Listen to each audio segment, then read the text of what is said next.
மஞ்சள் கட்டடி கோலம் போடடி பொங்க பூ வச்சு செங்கரும்ப நாட்டடி தடுப்பு பத்த வச்சு புதுப்பான பொங்க போடு வந்தாச்சு வந்தாச்சு கொண்டாட்ட திருவிழா தமிழர் பெருவிழா பொங்கலோ பொங்கல்.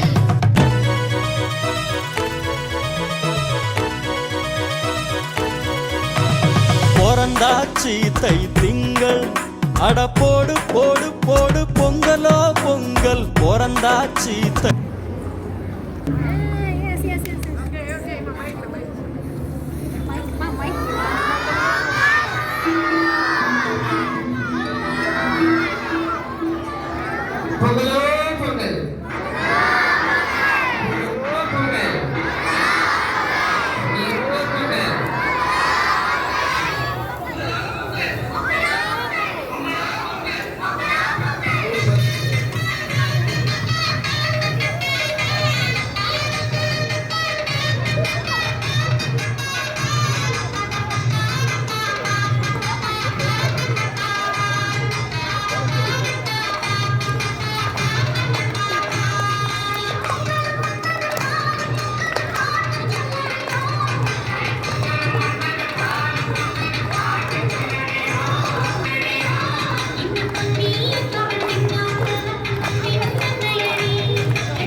விளையிற பூமிக்கும் உழைக்கிற சாமிக்கும் நன்றி சொல்லி பொங்கல் போடு அவங்க இல்லாட்டி ஏது இங்கே சோறு முப்பால தந்த மூத்த தமிழர் நம்ம வள்ளுவருக்கு நன்றி பாடு உழவு உலகுக்கு ஆணி என்றார் பாரு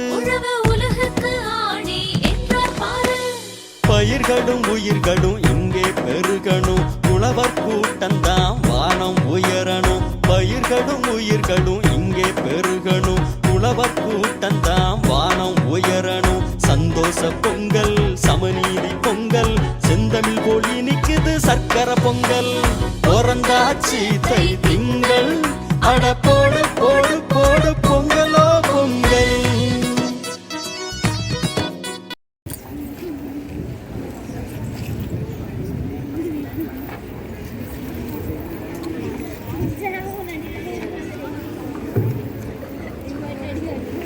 பொங்கல் சுமை மிகவும் அதிகமானது தான். அனைவருக்கும் வணக்கம். இன்றைய சூழ்நிலையில் மிகவும் மிகவும் சுமையானது மாணவர்களா ஆசிரியர்கள்?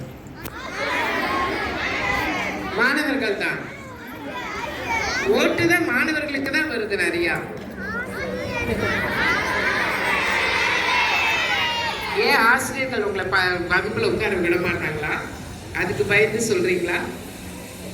இப்ப இவங்க எல்லாம் என்ன விதமா விவாதிக்கிறாங்கன்றத பார்த்துட்டு நம்ம முடிவு பண்ணலாம். மாணவர்களுக்கு சுமை அதிகமா ஆசிரியர்களுக்கு சுமை அதிகமா பார்க்கலாமா? இவங்க எப்படி பேசுறாங்க, யார் பேசுறது நம்மளுக்கு உண்மையிலேயே நம்மளை பாதிக்குது அப்படின்றத பார்த்துட்டு நம்ம முடிவு செய்யணும்.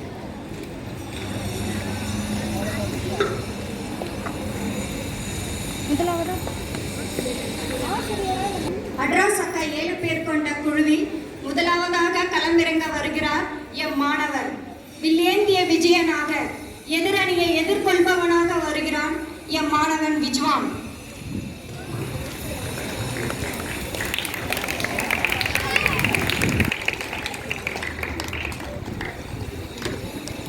தங்க தடாகத்தில் வீட்டிற்கும் நடுவர் அவர்களே, மாண்பு எல்லாரும் பாருங்க, தாமரை தடாகமா நீதி தேவதையா, ஒருத்தவங்க கூட கற்பகம்னு சொல்ல மாட்டேங்கிறாங்க. தங்க தடாகத்தில் வீட்டிற்கும் நடுவர் அவர்களே, மாண்புமிகு ஆசிரியர் பெருமக்களே, என்னுடன் பயணம் சக மாணவ மாணவிகளே, ஆசிரியர் எனக்கு பேச வந்துள்ள மாணவர்களே, மாணவனாக இருந்து கொண்டு மாணவன் படும் கஷ்டங்கள் தெரிந்து கொண்டு மாணவர்களுக்காக பேச வந்துள்ள எங்கள் மாணவ செல்வங்களே, அனைவருக்கும் என் முத்தான முதற்கண் வணக்கம் மற்றும் தமிழர் தின நல்வாழ்த்துக்கள். தை பிறந்தாலே வழி பெருக்கும் என்று முன்னோர்கள் சொன்னாங்க. ஆனால் ஒவ்வொரு ஆண்டு தைக்கும் எங்களுக்கு வழியே பெருக்கலை. இதுக்கு முன்னாடினா புக் பேக்ல தான் கொஸ்டின் கேட்டிருந்தாங்க. ஆனால் இப்போ புக் சேர்ந்து கொஸ்டின் கேட்டாங்க. சரி படிக்கலாம் பார்த்தா தமிழில் 9-7, இங்கிலீஷில் 12 units plus exercise question, maths first பேப்பரில் 10 லெசன், செகண்ட் பேப்பரில் 15 லெசன் ப்ளஸ் ஜாமெட்ரி கிராஃபு, சோஷியலில் 26 லெசன், அதுலேயும் ஹிஸ்ட்ரி, சிவிக்ஸ், ஜியாகிரபி, சயின்ஸில் 8. ஒரு வருஷத்துக்கு தானப்பா இதெல்லாம் படிக்க போறீங்க. அடுத்த வருஷம் வரும்போது புதுசா வரப்போகுது. சரி நைட்டு ஃபுல்லாக படித்து எக்ஸாமில் உட்காந்து கொஸ்டின் பேப்பர் பார்த்தா படிச்சு கொஸ்டின் ஒன்றுமே வரல. நாங்கள் என்ன அப்ப நீங்க சரிவர படிக்கலன்னு அர்த்தம், புரிஞ்சு படிக்கலன்னு அர்த்தம். எல்லாம் ஓன் கொஸ்டின் ஜென்ரல் கொஸ்டின் கேட்டுருக்காங்க. நாங்கள் என்ன பண்ண நடுவர் அவர்களே? நீங்க உங்க புத்திசாலித்தனத்தை உபயோகப்படுத்தணுன்றதுக்காக தான் ஓனா கேட்குறாங்க. எல்லாமே புக் பேக்லேயே கேட்டா உன்னோட காம்படிட்டிவ் எக்ஸாமுக்குலாம் நீ எப்படி சக்ஸஸ் ஆவீங்க? அதுக்காக தான் உங்களுக்கு அப்படி கேட்குறாங்க. மழை பெய்தாலே எங்களுக்கு நினைவில் வரும் ஒரே விஷயம் குரூப்ல ஸ்கூல் லீவா இல்லையான்னு. அது லீவு சொன்னது எங்களுக்கு சந்தோஷமா இருக்கும். எங்களுக்கு வருத்தமான ஒரே விஷயம், மழை பெய்யறப்ப எல்லார் வீட்லயும் டிவி ஆஃப் ஆயிட்டா ரொம்ப சந்தோஷமா இருக்கும். அப்ப லீவா லீவ் இல்லையான்றதே உங்களுக்கு தெரியாது இல்ல, அந்த குழப்பத்திலே அந்த ஒரு நாள் போயிடும் நம்மளுக்கு. அதுக்கப்புறம் இன்னொரு மெசேஜ் என்னன்னு பார்த்தா ஹோம்ஒர்க்கு டெஸ்ட்டு கொடுத்துருக்காங்க. சரி அதையும் முடிச்சுட்டு நான் காலையில் வரும்போது சொல்லுவாங்க மழை லீவுனால ஸ்கூல் சனிக்கிழமை வெளியாங்க சொல்கிறாங்க. சனிக்கிழமை அப்ப என்னப்பா பண்றது? லீவும் வேணும், டீச்சருங்க பாடமும் முடிக்கணும், எப்படிதான் பண்றது? அப்ப சனிக்கிழமை ஸ்கூல் இல்லாம முடியுமா?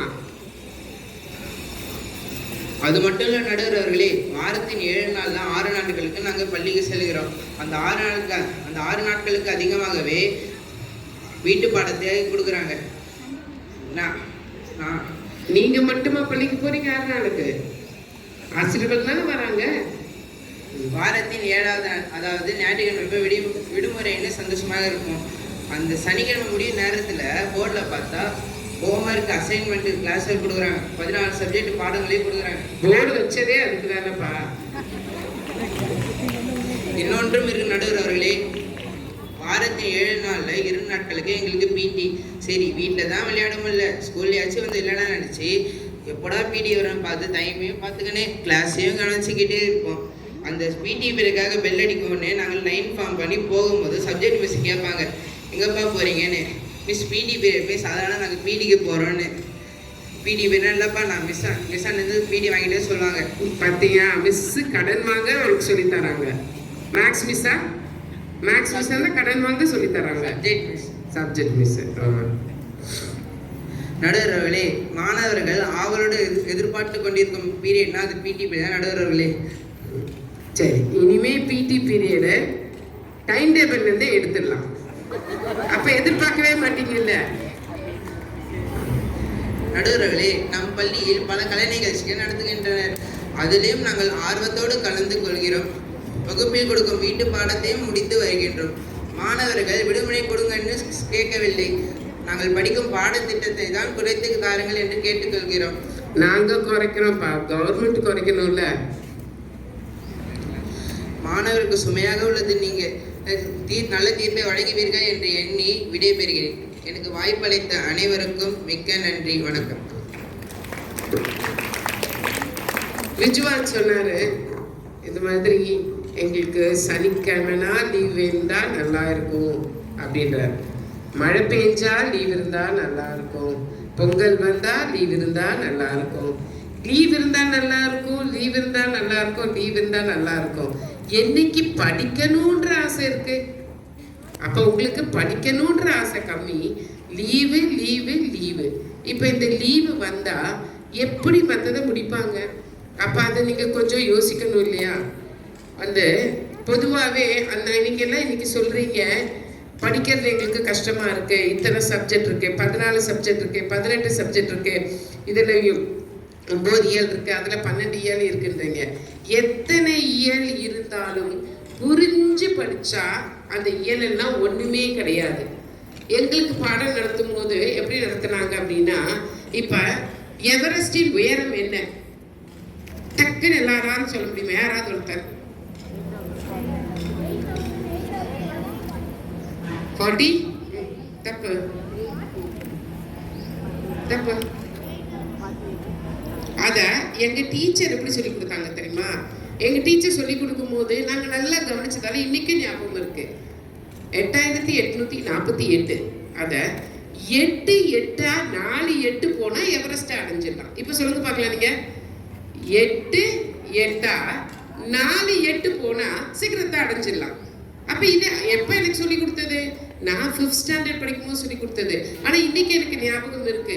ஏன்னா அந்த டீச்சர் சொல்லி கொடுக்கும்போது அதை உள்வாங்கினா படிக்கிற வேலை உங்களுக்கு கம்மி. அந்த உள்வாங்குற திறன் உங்களுக்கு கம்மியாயிட்டு எங்களுக்கு இத்தனை புத்தகம் இருக்கு அத்தனை புத்தகம் இருக்கு அப்படின்றது நீங்க கன்ஃபியூஷன் பண்ணிக்கிறீங்க. ஆனா நீங்க அதை புரிஞ்சு படிச்சால் உங்களுக்கு எல்லாமே ஈஸி. டீச்சர் கிளாஸ் நடத்தும் போது புரிஞ்சு கவனிச்சா அதை விட ஈஸி. அப்பதான் இன்னைக்கு அம்மா என்ன கொடுத்து விட்டுருப்பாங்க, என் ஃப்ரெண்டு டிஃபன் பாக்ஸ்ல இன்னைக்கு என்ன எடுத்துட்டு வந்திருப்பான், இதை செகண்ட் பீரியடே யோசிக்கிறீங்க. ஆனா அங்க செகண்ட் பீரியட் சயின்ஸ் போய்கிட்டு இருக்குது. ஆனா உங்களோட திங்கிங் என்ன இருக்குது? அம்மா என்ன சாப்பாடு கொடுத்து விட்டுருப்பாங்க, என் ஃப்ரெண்டு என்ன சாப்பாடு கொண்டு வந்திருப்பான். அப்ப உன்னோட கவனம் சிதறுது.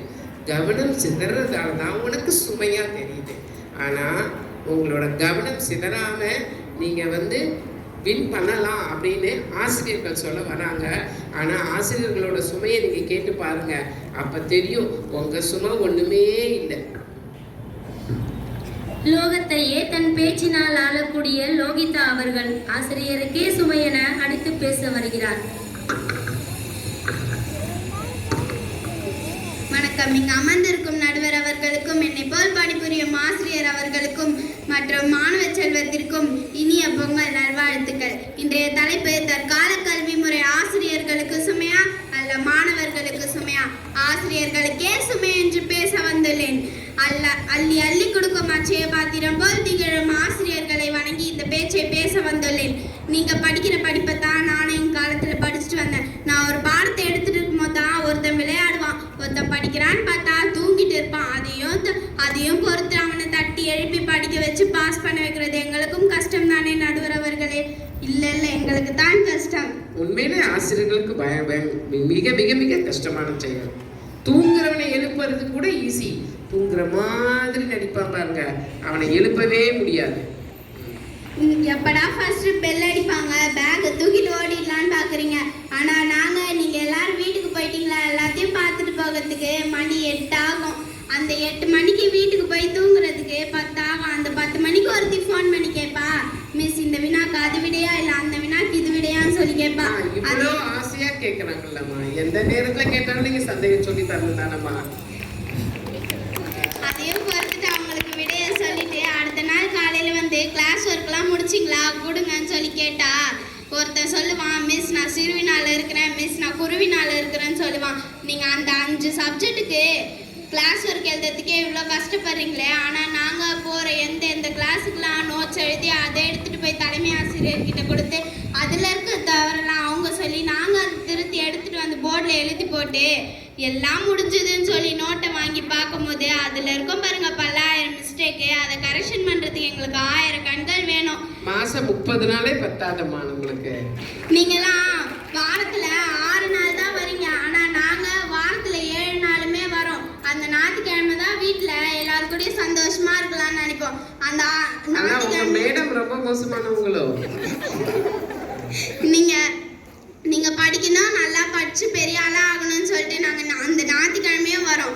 ஆசிரியர்களுக்கு தான் நல்ல தீர்ப்பு வழங்குங்கள் என்று என் பேச்சை முடித்துக் கொள்கிறேன். நன்றி, வணக்கம்.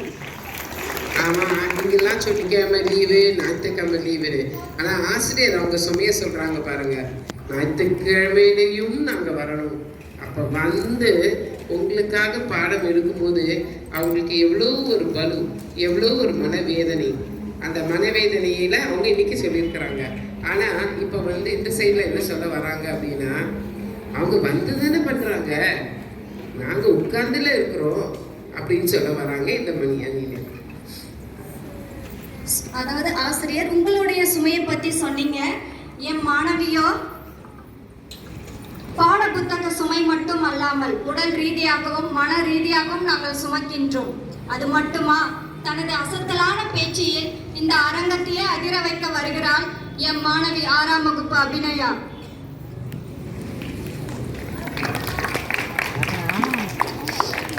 அனைவருக்கும் என் இனிய வணக்கம் மற்றும் என் இனிய பொங்கல் நல்வாழ்த்துக்கள். நடுவர் அவர்களே, நீங்கள் நல்ல தலைப்பு தான் எடுத்திருக்கீங்க. என்னென்றால் இன்றைய கால கல்வி பாடப்புத்தகம் மாணவர்களுக்கு சுமையா ஆசிரியருக்கு சுமை, மாணவர்களுக்கு தான் சுமை என்று நான் பேச வந்துள்ளேன். நடுவர் அவர்களே, நான் உங்கள்கிட்ட இருந்தே ஆரம்பிக்கிறேன். உங்கள் பள்ளியில் பணியாற்றும் ஆசிரியருக்கு எத்தனை பாடத்திட்டம், அதாவது சப்ஜெக்ட் ஒதுக்கியிருக்கீங்க? சில டீச்சர்ஸ்க்கு 4 சப்ஜெக்ட், ஒரு சில டீச்சர்ஸ்க்கு 3 சப்ஜெக்ட். நீங்களே சொல்லிட்டீங்க. ஆனா நாங்களோ 14 பாடத்திட்டம் படிக்கிறோம். எங்களுக்கு தான் உண்மையிலே பெருசுதான். 16 பாடத்திட்டம் படிக்கிறோம். இக்கேள்வி ஆசிரியர் அவர்களுக்கும் மற்றும் என் எதிரணி ஆசிரியர் அவர்களுக்கும் என்றைக்காவது எங்களின் பாட புத்தக பையை தூக்கியது உண்டா? அம்மா, நீங்க டீச்சர் பையன் தூக்கி இருக்கீங்களாமா? டீச்சர் பையன் தூக்கி பாருங்கம்மா. அதுல தெரியுமா எவ்வளவு கஷ்டம் இருக்குது, எவ்வளவு தலைவலி மாத்திரை இருக்கு, எவ்வளவு ப்ரெஷர் மாத்திரை இருக்கு அப்படின்னு அப்புறமா தெரியும் உங்களுக்கு. ஆனால் எங்கள் ஆசிரியர்கள் கைப்பை, தேவையான உணவு பை மற்றும் பேனா பை ஆசிரியர்கள் தூக்கி வருகிறார். ஆனால் எங்க தாத்தா படிக்கும் போது மஞ்சள் பையில ஒரு ஸ்லேட்டும் மற்றும் மதிய உணவுக்காக பிளேட்டும் கொண்டு போவார்கள். இதுதான் எங்க தாத்தா காலத்தில் கொண்டு போவார்கள். ஆனா நாங்களோ 14 பாடத்திட்டம் கொண்டு போகிறோம். எங்களுக்கு தானே நடுவர் அவர்களே சுமை. அம்மா, உங்களுக்கு சுவை 14 பாடங்கள் தூக்கி வரீங்க. அது எத்தனை புத்தகம் சொல்றீங்க? மிஸ், நான் வீட்டுல இன்னைக்கு விட்டுட்டு வந்துட்டேன் மிஸ், இதை நான் டைம் டேபிள்ல பார்க்கல அப்படின்னு எத்தனை நாள் சொல்றீங்க? அப்ப அந்த டீச்சர் நீங்க விட்டுட்டு வந்துட்டாலும் திரும்ப உங்களை தயார் பண்றது அந்த டீச்சரோட கடமை தானம்மா. உங்களுக்கு பர்குணா மிஸ் எல்லாம் தூக்கிட்டு போறதை பார்த்தது இல்லையா? நீங்க பர்குணா மிஸ், மகேஸ்வரி மிஸ் எல்லாம் தூக்கிட்டு போறது பார்த்தது இல்லையா? வரும்போது எம்டி கையா வருவாங்கம்மா, போகும்போது அவங்கள பாருங்கம்மா. மேடம்க்கு தெரியாமே வந்து கூட எடுத்துட்டு போயிடுவாங்க. ஸோ நீங்க மட்டும் தூக்கல, நீங்க உங்க புத்தகத்தை மட்டும்தான் தூக்குறீங்க. ஆனா டீச்சர்ஸ் 28 குழந்தைகளோட புத்தகத்தையும் அவங்க தூக்கிட்டு போறாங்க. 28 குழந்தைகள், ஒவ்வொரு கிளாஸ்ல 28, 35, 32. அப்ப இந்த புத்தகத்தை கொண்டு போகும்போது அதை கரெக்ஷன் நீங்க எழுதின கையெழுத்தே உங்களுக்கு புரியல. ஆனா அந்த டீச்சருக்கு எல்லா கையெழுத்தும் புரிஞ்சு அந்த எல்லா கையெழுத்தும் மெமரியில இருக்கணும். அப்ப எவ்வளோ ஒரு கஷ்டம் அந்த டீச்சருக்கு. சரி, வாரத்தில் 7 நாட்கள், அந்த 5வது நாள் அதாவது வெள்ளிக்கிழமை எங்களுக்கு ரொம்ப ஸ்பெஷல் நாள். ஏனென்றால் எங்கள் முதல்வர் பள்ளி விடுமுறை கூறுவார்கள். Tomorrow will be a holiday சொல்லுவாங்க பாருங்க. எங்களுக்கு வரும் ஒரு சந்தோஷம். ஆனா அதுலயும் ஒரு ட்விஸ்ட் இருக்கு. என்னன்னா tomorrow will be a holiday from LKG to 2nd standard.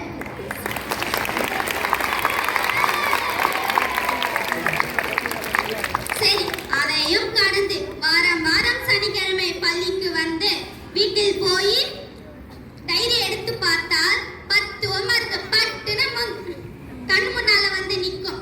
நடுவர் அவர்களே, ஆசிரியருக்கு இது என்ன சுமை?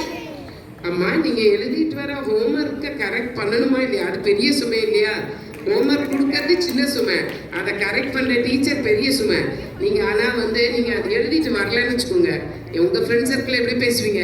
டேய், நான் எழுதிட்டு வரலடா, இன்னைக்கு கண்டுக்கலடா, பரவாயில்லடா, நீ எழுதிட்டு வராமடான்னுவீங்க.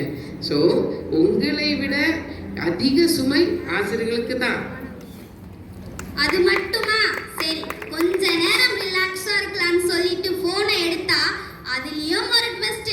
என்னன்னா read and send the video. அதுல ஒரு கமெண்டேஷன் வேற. Read properly. இது என்ன சுமை ஆசிரியர்களுக்கு? ஆசிரியர் நீங்க அனுப்புறதே ஒரே ஒரு வீடியோ. அந்த ஆசிரியர் அவங்க குடும்பத்தை விட்டுட்டு பார்க்கும்போது எத்தனை வீடியோ பார்க்கணும்? அவங்க ஹஸ்பண்ட் கிட்ட பேச முடியுமா? குழந்தைங்க கிட்ட பேச முடியுமா? எதுவுமே பேச முடியல. நான் பார்த்து நாளைக்கு மேடம்க்கு பதில் சொல்லணும், எத்தனை பேர் வீடியோ அனுப்பிச்சாங்கன்னு. அதை தான் அவங்க பார்க்க முடியுமே தவிர அது பெரிய சுமை, ஆசிரியர்களுக்கு தான் பெரிய சுமை. சரி, நான் பாடத்திட்டத்தை குறைத்து பாருங்கள், குறையாமல் மதிப்பெண்களை எடுப்போம்.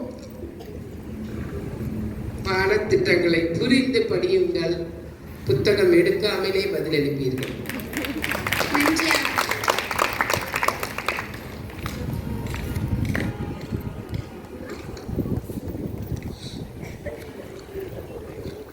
ஆசிரியர் பணியே அறப்பணி, அதற்கே தன்னை அர்ப்பணி என்று ஆசிரியரின் புனிதத்தையும் அவர்களின் பணிச்சுமையையும் பற்றி பேச வருகிறார் புனிதம் என்ற பொருளுடைய நம் திவ்யலட்சுமி அவர்கள். அனைவருக்கும் இனிய பொங்கல் நல்வாழ்த்துக்கள். இங்கு அமர்ந்திருக்கும் நடுவர் அவர்களுக்கும் சக ஆசிரியர் அவர்களுக்கும் மாணவ மாணவி அவர்களுக்கும் என் முத்தான முதற்கண் வணக்கங்களை தெரிவித்துக் கொள்கின்றேன். இன்றைய தலைப்பு தற்கால கல்வி முறை ஆசிரியர்களுக்கு சுமையா அல்ல மாணவர்களுக்கு சுமையா என்ற தலைப்பில் உள்ள ஆசிரியர்களுக்கு தான் சுமை என்று பேச வந்துள்ளேன். ஆசிரியர்கள் நாளும் கற்றவர்கள். அன்பு, அறிவு, பண்பு, ஒழுக்கம் என அனைத்தையும் கற்றுக் கொடுக்கும் தெய்வம். மாணவர்கள் 5 பாடங்கள் படிக்கின்றார்கள். அந்த 5 பாடங்களையும் படிச்சுட்டு தான் ஆசிரியர்கள் நாங்கள் வந்திருக்கோம். ஆசிரியர்கள் காலையில் 6 மணிக்கு எஞ்சி வீட்டு வேலையெல்லாம் முடிச்சுட்டு சாப்பிடாமலும் பள்ளிக்கு வந்து நாள் முழுவதும் நின்று கொண்டே பாடம் எடுக்கிறார்கள். அது மட்டுமா, அவங்க ஸ்பெஷல் கிளாஸுன்னு எல்லாம் முடிச்சுட்டு போறதுக்கு இரவாயிடுது. எந்த டீச்சர்மா சொன்னாங்க? பேசுங்கம்மா. பாடம் எடுக்கையில தான் ஒருத்த வேஞ்சி ஷேல் ஐ ட்ரிங்க் வாட்டர் மிஸ்ன்னு கேட்பான். இன்னொருத்த வேஞ்சி shall I go to rest room மிஸ்ன்னு கேட்பான். அதையும் நாங்கள் அவங்களையும் அனுப்பிச்சிட்டு பாடம் எடுக்கலான்னு வந்தா எல்லாரும் பேசிட்டும் விளையாடிட்டும் இருப்பாங்க. அதுக்கப்புறமும் அவங்களெல்லாம் அமைதிப்படுத்திட்டு பாடம் எடுக்கலான்னு வந்தா பீரியடே முடிஞ்சு போயிடும். மாணவி சொன்னாங்க நாங்களாம் 14 பாடம் படிக்கிறோன்னு. அந்த 14 பாடங்களுக்கும் வினா விடை அமைத்து அதை தலைமை ஆசிரியரிடம் கொடுத்து அதில் தவறு இருந்தால் திருத்தி அதை மாணவர்களுக்கு நாங்கள் சொல்றோம். அதுக்கப்புறம் வேலை முடிஞ்சிருச்சுன்னு பார்த்தா அதையும் கரெக்ஷன் பண்ணிட்டு முடிச்சா செக்கிங் அன்னைக்கு காலையில 4 கஷ்டமா செக்கிங் இருக்குன்னு நினைக்கவே இல்லைம்மா நான். செக்கிங் அன்னைக்கு காலையில 4 மாணவர்கள் அல்ல 5 மாணவர்கள் வந்து மிஸ் சைன் பண்ணணும் மிஸ்ன்னு சொல்லுவாங்க. அப்போ வருமும் பாருங்க எங்களுக்கு ஒரு கோவம். அதையும் பொறுத்துக்கிட்டு நாங்களாம் சைன் பண்ணி கொடுப்போம். அதுக்கப்புறம் எக்ஸாம் ரிவிஷன் அப்பயே எக்ஸாம் பேப்பரும் எடுக்கணும். எக்ஸாம் பேப்பரில் எதனா டைப்பிங் மிஸ்டேக் இருந்தால் அதை எக்ஸாம் அன்னைக்கு போய் சொல்லணும். அதுக்கப்புறம் எக்ஸாமை முடிச்சிட்ட பிறகு எக்ஸாம் பேப்பரை திருத்தலான்னு எடுத்தா திருத்திட்டு பிறகு பார்த்தா ஒருத்தவன் 20 மார்க்கு, ஒருத்தவன் 30 மார்க்கு. அதுக்கப்புறம் அதை தலைமை ஆசிரியரிடம் கொடுத்தா அம்மா எப்படிமா மார்க் போடுவாங்க? ஒரு மாணவர்லாம் ஒரு 10th ஒரு பொண்ணு எழுதுறா, கொஸ்டினையே எழுதி வைக்கிறான். அப்போ எப்படி மார்க் போடுவாங்க? சயின்ஸில் கொஸ்டின் பேப்பர் சார் சரியாக எடுக்கலையோ அப்படின்னு அவள் பிரிண்ட் அவுட் கொடுக்குறான். அப்போ எப்படி மார்க் கிடைக்கும்? அதுக்கப்புறம் பேரண்ட்ஸ் டீச்சர்ஸ் மீட்டிங்னு ஒன்று இருக்குது. அதுக்கப்புறம் பேரண்ட்ஸ் டீச்சர்ஸ் மீட்டிங் அன்னைக்கு மாணவர்கள் எல்லாரும் அவங்களோட பேப்பரை எடுத்துகிட்டு போய் பேரண்ட்ஸ் கிட்ட கொடுப்பாங்க. பேரண்ட்ஸ் வந்து ஒவ்வொரு கேள்வியாக கேட்பாங்க. அந்த கேள்விக்கெல்லாம் பதில் சொல்கிறதுக்குள்ளே எங்கள் மூச்சே நின்று போயிடும். பேரண்ட்ஸ் கேட்குற ஒரே கேள்வி, எப்படியாவது என் குழந்தைய படிக்க வச்சிருங்க, எப்படியாவது படிக்க வச்சிருங்க. கடவுள் இந்த ஆசிரியர்களுக்கு வந்து ஆசிரியர் பிறப்புன்னு ஒரு பிறப்பு கொடுத்துறாங்க. அனுப்பும் போதே ஒரு வரம் கொடுத்து அமைச்சிருக்கலாம். ஒரு மேஜிக், படிக்காத குழந்தைய மேஜிக் பண்ணியாவது படிக்க வச்சிருக்கலாம். எப்படியாவது படிக்க வைங்க மிஸ். அதில் சில பேரண்ட்ஸ் வேற 10ஆம் தேதிக்குள்ளே நான் ஃபீஸ் கட்டிடுறேன், என் பையன் படிக்க மாட்டேங்கிறான். 10ஆம் தேதிக்குள்ளே ஃபீஸ் கட்டினா மட்டும் படிப்பாங்களா? இல்லையே. அந்த டீச்சர் சொல்கிறது கரெக்டு தானே. அப்போ எவ்வளோ சொல்லி கொடுத்தாலும் 20 மார்க் 30 மார்க் எடுக்கும் போது அந்த டீச்சர்ஸ்க்கு வருத்தம் வரதானே செய்யும். அவங்க பக்கம் நியாயமானது தான். சுமையை அதிகமாக ஆசிரியருக்கு தான் இருக்கும்னு நான் நினைக்கிறேன். மாணவர்களுக்கு அரையாண்டு தேர்வுக்கு 10 நாள் லீவு, முழு ஆண்டு தேர்வுக்கு 1 மாதம் லீவு. அதே ஆசிரியர்களுக்கு 10 நாளும் லீவ் இல்லை, 1 மாதமும் லீவ் இல்லை. ஆசிரியர்களுக்கே தீர்ப்பு வழங்க வேண்டும் என்று தாழ்மடியான் கேட்டு இந்த உரையை நான் முடித்துக் கொள்கின்றேன். நன்றி, வணக்கம்.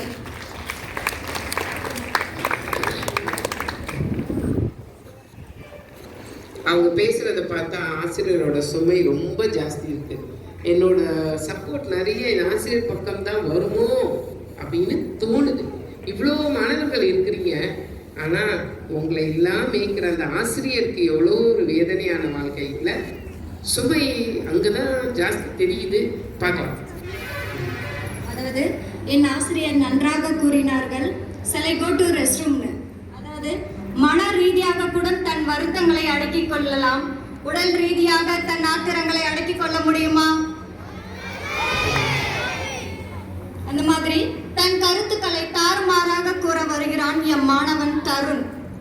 ஆசிரியரோ தன் சுமப்பையை கீழ்த்தளம் வரைதான் சுமந்து வருகிறார்கள். ஆனால் என் மாணவனோ 3ஆம் தளம் வரை சுமக்கின்றான். அச்சுமையை அழகாக எடுத்துரைக்க வருகிறான் என் மாணவன் தருண். அமெரிக்க மக்களோ அவர்கள் மொழியை உலக மொழி என்பார்கள். அரபு நாட்டினரோ அவர்கள் மொழியை கவிதை மொழி என்பார்கள். ஆனால் தமிழர்கள் நாமோ எத்திசை சென்றாலும் தாயோடு சேர்த்து தாய்மொழி என வழங்கும் மூத்த மொழியாம். தமிழ் மொழிக்கு என் முதற்கண் வணக்கங்கள். அனைவருக்கும் இனிய பொங்கல் திருநாள் வாழ்த்துக்கள். நான் ஒரு வரலாற்று சான்றை சொல்லி என்னுடைய உரையை தொடங்குகிறேன். நடுவர் அவர்களே, உலகம் அறிந்த மாமேதை சாக்ரட்டிஸ். சாக்ரட்டிஸுடைய மாணவர் பெயர் பிளேட்டோ. பிளேட்டோவுடைய மாணவர் பெயர் அரிஸ்டாட்டில். அரிஸ்டாட்டிலுடைய மாணவர் பெயர் the great Alexander who conquered the entire world.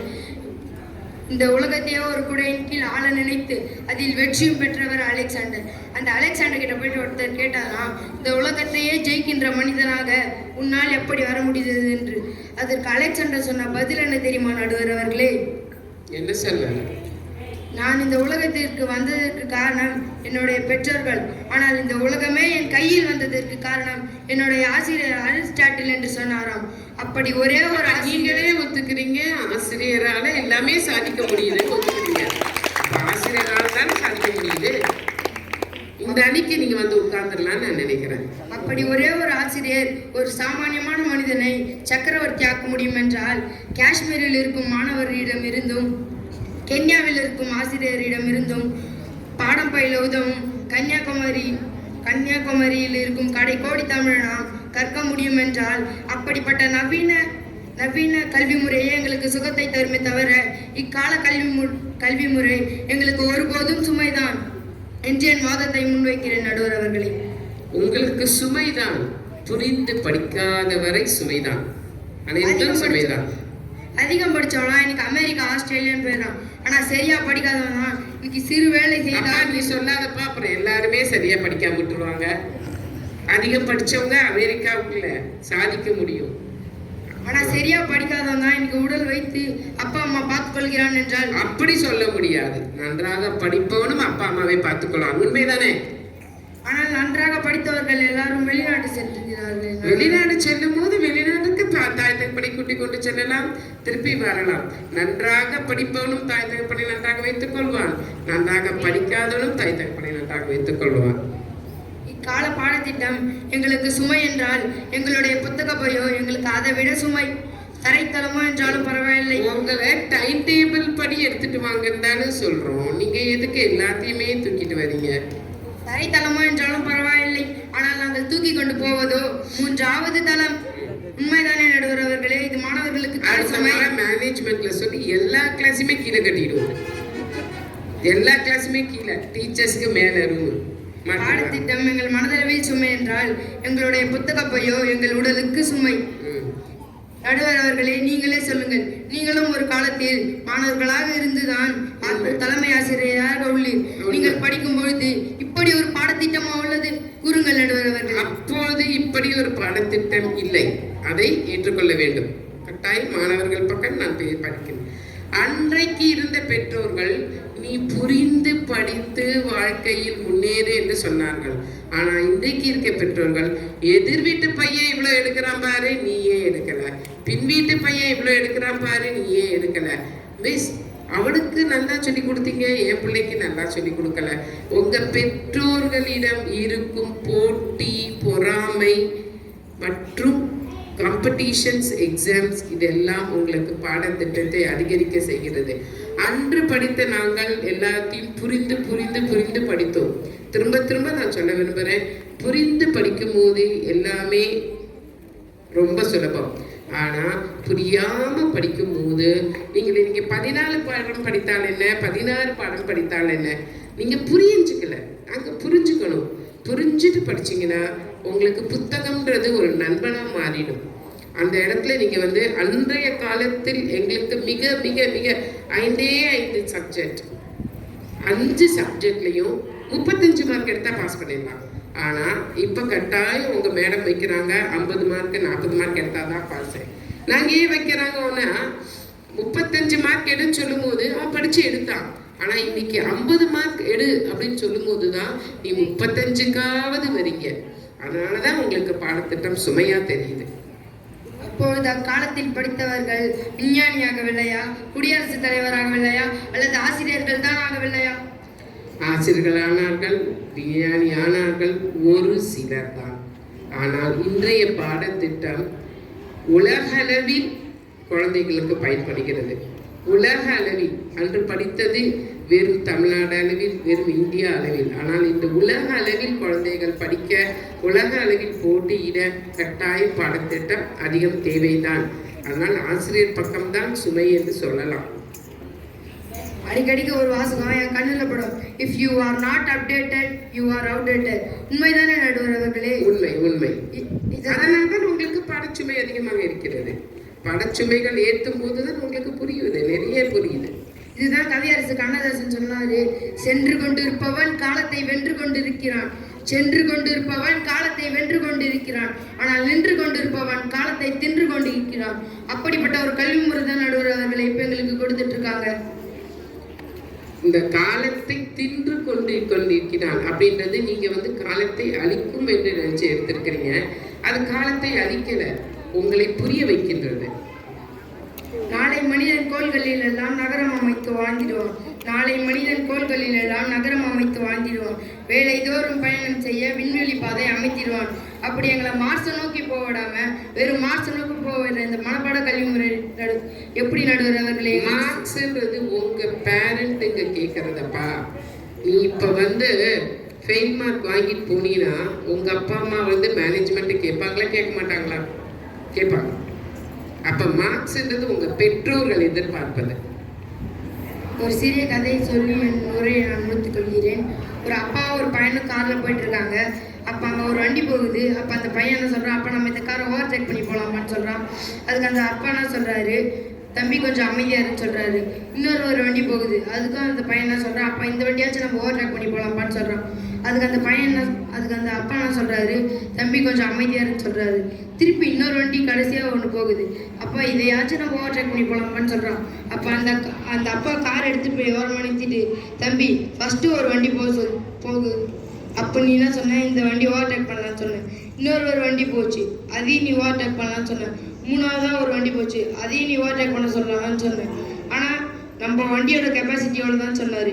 அதுக்கு அந்த பையன் கேட்குறான், அப்பா எதிர்த்த வீட்டில் இருக்கிற பையன் 100 மார்க் எடுக்கிறான்னு என்கிட்ட சொல்கிறேன், பக்கத்து வீட்டில் இருக்கிற பையன் 400 மார்க் எடுக்கிறான்னு என்கிட்ட சொல்கிறேன். அந்த வண்டியோட கெப்பாசிட்டி தெரிஞ்ச உனக்கு என்னுடைய கெப்பாசிட்டி தெரியல பார்த்தியான்னு கேட்குறான். நிறைய பேரண்ட்ஸ்க்கு உங்களோட கெப்பாசிட்டி, அந்தந்த குழந்தைங்களோட கெப்பாசிட்டி அவங்களுக்கு தெரியல.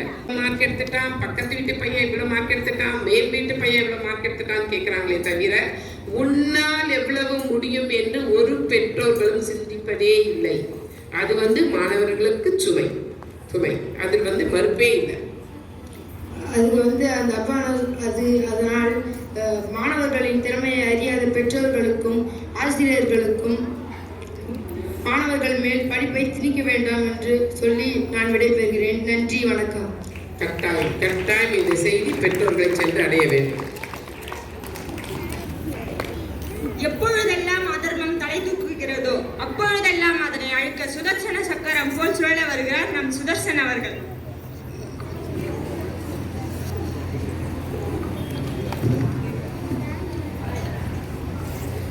அனைவருக்கும் இனிய பொங்கல் திருநாள் நல்வாழ்த்துக்கள். இப்பட்டிமன்றத்தை தலைமை தாங்க வந்திருக்கும் நடுவர் அவர்களுக்கும், என்னுடன் பணி செய்யும் சக ஆசிரியர் அவர்களுக்கும், இங்கு அமர்ந்திருக்கும் மாணவ மாணவி அவர்களுக்கும் என் அன்பு வணக்கங்கள். மாணவர்களுக்கு 12 ஆண்டுகளாக அவர்களுடன் இருந்து வழிநடத்தி ஒரு புதிய வழி அடைவதற்கு ஏதுவாக உள்ளவர்களே ஆசிரியர்கள். இந்த உலகிற்கு நம்மை அறிமுகப்படுத்தியது அம்மா தான். கரம் பிடித்து அம்மா என்று எழுத கற்றுக் கொடுத்தவர் நம் ஆசிரியர் தாங்க. நம் வாழ்வில் உயரமான நிலை அடையும் பொழுதும் கூட அதே இடத்தில் நின்று ரசிப்பவர் நம் ஆசிரியர். மாணவர்களாகிய கற்களை சிலையாக செதுக்கி சிகரத்தை அடைய வைத்தவர்கள் நம் ஆசிரியர்கள். தாய் தந்தை கூட சில நேரத்தில் உண்டாய் எப்படி கஷ்டப்பட்டு வளர்த்தேன் என்பார்கள். நான் கற்பதினால் தான் நீ வளர்ந்தாய் என்று ஒரு பொழுதும் கூற மாட்டார்கள் நம் ஆசிரியர்கள். இத்தகைய சிறப்பு வாழ்ந்த ஆசிரியர்களை பற்றி நான் இங்கு கூறப் போகிறேன். இந்த கையில் ஒரு மிட்டாய் இருக்கிறது நடுவர்களே, இந்த கையில் 2 மிட்டாய் இருக்கிறது. எதை நீங்கள் எடுப்பீர்கள்? 2 மிட்டாய் தான்ப்பா. இப்போ யாராவது ஒரு மிட்டாய் எடுப்போமா? அதுபோல் தான் நடுவர்களே, ஒன்றை விட 2 பெரியது என்று ஒரு சின்ன சிறு குழந்தைக்கு கூட தெரியும். அதை கற்றுக் கொடுத்தவர்களே நாங்கள் தானே. மருத்துவத்தை நோயாளிகளுக்கு அளிப்பது மருத்துவம். அதுபோல் தான் ஆசிரியராகிய நாங்கள் எங்கள் மாணவர்களுக்கு கல்வி அளிக்கிறோம். அதை அலட்சியம் கொள்ளாமல் 10வது 12வது வரை ஸ்பெஷல் கிளாஸ்க்கு ஒன்று வைக்கிறோம். அதை ஏன் வைக்கிறோன்னே தெரியாம ஆசிரியராகிய நாங்கள் பாடம் எடுத்துக்கும் போதே எங்கள் கண்ணு முன்னாடி வந்து தூங்குவான். ஏன்னு கேட்டா, மிஸ் நீங்க பாடம் எடுத்து தூக்க வர மாதிரி இருக்குதுன்னுவான். இன்னொருத்தர் பெஞ்சை சுத்தி சுத்தி வருவான். ஏன்னு கேட்டா, பெண்ணு காணும் மிஸ், பென்சில் காணும் மிஸ்ன்னுவான். அப்படி ஒழுக்கம் இல்லாத மாணவர்களுக்கும் ஒழுக்கத்தை கற்றுக் கொடுத்து அதையும் தாண்டி பாடம் எடுக்கலான்னு போனா பிரியன் முடிஞ்சிடும். மாணவர்களுக்கு வருடம் 365 நாட்களிலும் ஞாயிற்றுக்கிழமை, பொங்கல், தீபாவளி. ஒரு சப்ஜெக்ட் 1 hour வைக்கலாமா? மாணவர்களுக்கு வருடம் 365 நாட்களிலும் ஞாயிற்றுக்கிழமை, பொங்கல், தீபாவளி என பல விடுமுறைகள் உள்ளன. ஆனா ஆசிரியராகிய எங்களுக்கு இந்த நாட்களில் கூட நாங்கள் பள்ளிக்கு வந்து மாணவர்கள் நல்லா இருக்கணும், அவர்களுடைய எதிர்காலத்திற்காக கஷ்டப்பட்டோமே நடுவர்களே, எங்களுக்கு தான் அதிக சுமை. உண்மைதான். தன் குடும்பத்தை விட்டுட்டு வந்து குழந்தைங்களுக்காக உட்காரும் போது ஆசிரியர் தான் சுமை. ஆனா மாணவர்கள் அவர்களுக்கு தான் சும்மா அதிகம்னு நினைச்சு வீட்டுக்கு போனா அதை கொடுக்குறாங்க இதை கொடுக்குறாங்கன்னு கண்டபடி எங்களை திட்டுறதும், வீட்டு பாடம் சரியா எழுதாம தேர்வுக்கு படிக்காத வர மாணவர்களையும் தேர்வுக்கு படிக்க வச்சு என்னென்ன வினாக்கள் எளிதாக இருக்கணும் அதையும் சொல்லி கொடுத்து அவர்கள் தேர்வு எழுதிட்ட பிறகு அவர்கள் தேர்வுத்தாளை பார்த்தா அப்பப்பா என்னென்னவோ எழுதி வச்சிருக்காங்க கதைகளை, அதையும் கரெக்ஷன் பண்ணி முடிச்சிட்டதுக்கு அப்புறம் பெற்றோர்கள் மீட்டிங்னு ஒன்று வைப்பாங்க. அதில் வருவாங்க பாருங்க அவங்க பெற்றோர்கள், என் பையன் ஏன் மிஸ் படிக்கல, என் மிஸ் மார்க் கம்மியாக எடுத்துட்டான், என் பையன் ஏன் மிஸ் ஃபெயிலாக எடுத்தான், என் பையனுக்கு ஏன் மிஸ் ஹேண்ட் ரைட்டிங்லாம் நல்லா இல்லை அப்படின்னு கேட்பாங்க. அந்த இந்த பெற்றோர்கள் கேட்கறது நிறைய பையன்களுக்கு தான். பெண்கள் பற்றி அவளை கேட்கறதே கிடையாது. அப்போ அந்த பெண்கள்லாம் ஒரு கிளாப் பண்ணிக்கலாம். நம்மளுக்கு பெண்கள் பற்றி கேட்கறதே இல்லை, பையன்களை பற்றி தான் கம்ப்ளைண்ட். அப்படி கேட்குற பெற்றோர்கள்கிட்டையும் ஒன்னொன்னா பதில் அளித்து அவர்களை நிம்மதியாக வீட்டுக்கு அனுப்பி வைக்கிற ஆசிரியர் எங்களுக்கு தானே நடுவர்கள் அதிக சுமை. அதற்கும் பிறகு நாங்கள் வீட்டுக்கு சென்று எங்கள் குடும்பத்தையும் பார்த்துக்கணும், எங்கள் வீட்டு வேலையும் செய்யணும். அது மறுபடியும் ஸ்கூலுக்கு வந்து நாங்கள் மாணவர்களுக்கு மறுபடியும் கல்வியை கற்றுக் கொடுக்குறோமே ஆசிரியர்களே, எங்களுக்கு தானே அதிக சுமை. உண்மை உண்மை, அதிக சுமை உங்களுக்கு தான். தருண்குமார் சொன்னாங்க, காரோட கெப்பாசிட்டி மாணவர்களோட கெப்பாசிட்டி தெரியாம ஆசிரியர்கள் வந்து பாடம் எடுக்கிறாங்கன்னாங்க. மாணவர்களோட கெப்பாசிட்டி அதிகப்படுத்துறதுக்கான ஆசிரியர்கள் நாங்க பாடம் எடுக்கிறோம். மீண்டும் ஒருமுறை நடுவர் அவர்களே, தற்கால கல்விமுறை ஆசிரியர்களுக்கே சுமை என்று கூறி விடை பெறுகிறேன். நன்றி. இப்ப கெப்பாசிட்டியை பத்தி, திறமையை பத்தி பேசினாங்க. இந்த திறமையை பத்தி பேசும்போது எனக்கு ஒரு சின்ன ஒரு கதை ஒன்று ஞாபகம் வருது. திறமை வந்து எல்லார்கிட்டையுமே பிறக்கும் போது இருக்கு. அதை நம்ம பயன்படுத்துறத பொறுத்து தான் அந்த திறமைகள் மாற்றப்படுது. ஒரு வீட்டில் வந்து ஒரு பையன் இருக்கான். அந்த பையன் வந்து ஒரு சுமாராக படிக்கக்கூடிய பையன். அவங்க பக்கத்து வீட்டில் ஒரு ஜோசியர் இருக்காரு. அந்த ஜோசியர் என்ன சொல்றாரு அப்படின்னா, இது மாதிரி உங்க பையன் வந்து சரியாவே படிக்க மாட்டான், பார்த்தாலே தெரியுது, கட்டத்தை பார்த்தாலே தெரியுது, அதனால அவன் கல் உடைக்க தான் பயன்படுவான் அப்படின்னு சொல்றாரு. ஓகேயா? இதை கேட்டு அந்த பையனோட அம்மா அப்பாவுக்கு பெரிய வருத்தம். அந்த பையனுக்கு மிகப்பெரிய வருத்தம். என்னடா நம்ம கல் உடைக்க தான் பயன்படுவோம்னு சொல்றாரு, இவர் வந்து வேற எதுக்குமே நம்மள சொல்லலை. ஆனால் ஜோசியத்தை நம்பி, ஜாதகத்தை நம்பி, கட்டத்தை நம்பி நம்ம அம்மா அப்பாவும் நம்மளை தவறான முடிவு எடுத்துருவாங்களோ அப்படின்னு. இந்த வருத்தத்தை போய் அவர் என்ன சொல்றாரு, அவருடைய ஆசிரியர்கிட்ட சொல்றாரு. ஆசிரியர் தூண்டுகோல். எல்லா மாணவருக்கும் தன்னுடைய வடிகால்களை சொல்லும் போது தூண்டுகோலாக இருப்பவர் நல்ல ஆசிரியர். ஓகே, அந்த நல்ல ஆசிரியர் என்ன சொல்றாரு, உன்னால் முடியும், இப்ப நீ நினைச்சாலும் உன்னால் முடியும். உன்னை எப்படி சொன்னாங்களோ அவங்களுக்கு முன்னாடி உன்னால் முடியும், உன்னால் முடியும் அப்படின்றாரு. அந்த வார்த்தை மட்டும் அந்த பையனோட காதுல திரும்பி தொடர்ந்து தொடர்ந்து தொடர்ந்து கேட்குது. முயற்சி பண்றான், வெற்றி அடைகிறான். வெற்றி அடைஞ்சிட்டு ரொம்ப நல்ல நிலைமையில அவன் வந்துடுறான். ஒரு நாள் இந்த ஜோசியர் அவனுக்கு உடம்பு சரியில்லாதப்ப ஒரு ஹாஸ்பிட்டலுக்கு போறாரு. இவரோட வார்த்தை என்னைக்குமே பொய்யாகாது. இந்த ஜோசியரோட வார்த்தை பொய்யாகாது. இந்த ஜோசியர் என்ன சொல்லியிருந்தாரு, என்ன பண்ணுவான் அந்த பையன், கல் உடைப்பான்னு சொன்னாரு. இவர் அந்த ஹாஸ்பிட்டலுக்கு போறாரு. இவருக்கு என்னன்னா சிறுநீரக கல் பாதிப்பு. ஓகேயா? அப்ப இவரோட கல்லை அந்த ஒரு பையன் வந்து, ஒரு டாக்டர் வந்து சரி பண்றாரு. அந்த டாக்டர் யாருன்னா அந்த பையன். ஓகே, அந்த பையன் சொல்றான், அன்னைக்கு நான் கல்லை உடைப்பேன்னு சொன்னீங்களே, யாரோட கல்லை உடைப்பேன்னு நீங்க சொல்லலையே. நான் இன்னைக்கு ஒரு சிறுநீர டாக்டரா வந்திருக்கேன்னா ஒரு ஆசிரியர் என்னை தூண்டுனதால், அந்த ஆசிரியர் இல்லாமல் எதுவுமே நம்மளால சாதிக்க முடியாது. இன்னைக்கு முடியல, அன்னைக்கு எல்லாரும் பெற்றோரும் கைவிட்ட நிலையில், அக்கம் பக்கத்தாரும் என்னை கேலி பண்ணும் நிலையில் என்னை தூண்டினவர் ஆசிரியர். அந்த ஆசிரியரால தான் நான் இன்னைக்கு இருக்கேன். இன்னைக்கு நீங்க சொன்னதும் பழிச்சிருச்சு. உங்க கல்லை நான் தான் உடைச்சேன், சிறுநீரக கல்லுன்னு சொன்னாரு. இதுல இருந்து பார்க்கும்போது ஆசிரியர்கள் பல சுமையாக நினைச்சாலும் பல பேருக்கு தூண்டுகோலா இருக்கிறாங்க. அப்ப அந்த தூண்டுகோலா இருக்கிறவங்களுக்கு நீங்கள் அதிக சுமையை கொடுக்குறீங்க இல்லையா மாணவர்கள். அப்ப ஆசிரியர்களுக்கு தான் அதிக சுமைன்னு நான் நினைக்கிறேன். என்னுடைய எதிரணி ஆசிரியர் சொன்னாரு, ஸ்பெஷல் கிளாஸ் வைக்கும்போது அனைத்து மாணவர்களும் தூங்குறாங்கன்னு. அதாவது 8:30 உள்ளாலும் அந்த அடியாமரம் பெற்ற தாய்மொழியாம் தமிழ் மொழியை வணங்கி தாமரை திராகத்தில் வீற்றிருக்கும் நடுவர் அவர்களுக்கும் பிறத்தலில் பிறத்தல் மாநிலாய் பிறத்தல் அரிது, அதிலும் அரிது அந்த ஆசிரியராய் பிறத்தல். அந்த ஆசிரியர் பெருமக்களை வணங்கி பள்ளியின் வேறாகவும் இந்தியாவின் எதிர்கால தூணாகவும் இருக்கும் மாணவ மாணவிகளை வணங்கி மற்றும் மாணவனாக இருந்து கொண்டு மாணவன் படும் கஷ்டத்தை அனைத்தும் அறிந்து கொண்டு மாணவனுக்கே பேச வந்துள்ள என் மாணவ செல்வங்களே மற்றும் இக்காலகட்ட கல்வி முறை ஆசிரியருக்கே சுமையான பேச வந்துள்ள என் ஆசிரியர் மக்கள் அனைவருக்கும் என் முத்தான முதற்கண் வணக்கம் மற்றும் தமிழர் திருநாள் வாழ்த்துக்கள். நடுவர்களே, உங்க பொன்னான வார்த்தையால இந்த தலைப்பு ஒருவாட்டி சொல்லுங்க. நடுவர்களே, தலைப்பு ஒருவாட்டி சொல்லுங்க. இன்றைய கல்வி சூழ்நிலை மாணவர்களுக்கு அதிக சுமையா, ஆசிரியர்களுக்கு அதிக சுமையா? நடுவர்களே, இன்றைய கல்வி முறை மாணவர்களுக்கே சுமை. நடுவர்களே, எல்கேஜி முதல் எதிர்கால படிப்புன்னு படிச்சா படிப்புக்கேற்ற வேலை இல்லாம வாழ்க்கையை தொலைச்சிட்டு இருக்காங்க தோழிகள். இது எப்படி நடுவர்களே சுகமா இருக்க முடியும்? சுமைதான் நடுவர்களே. நீங்கள் படித்த படிப்பை பயன்படுத்தி தொழில் ஆரம்பிக்கலாமே.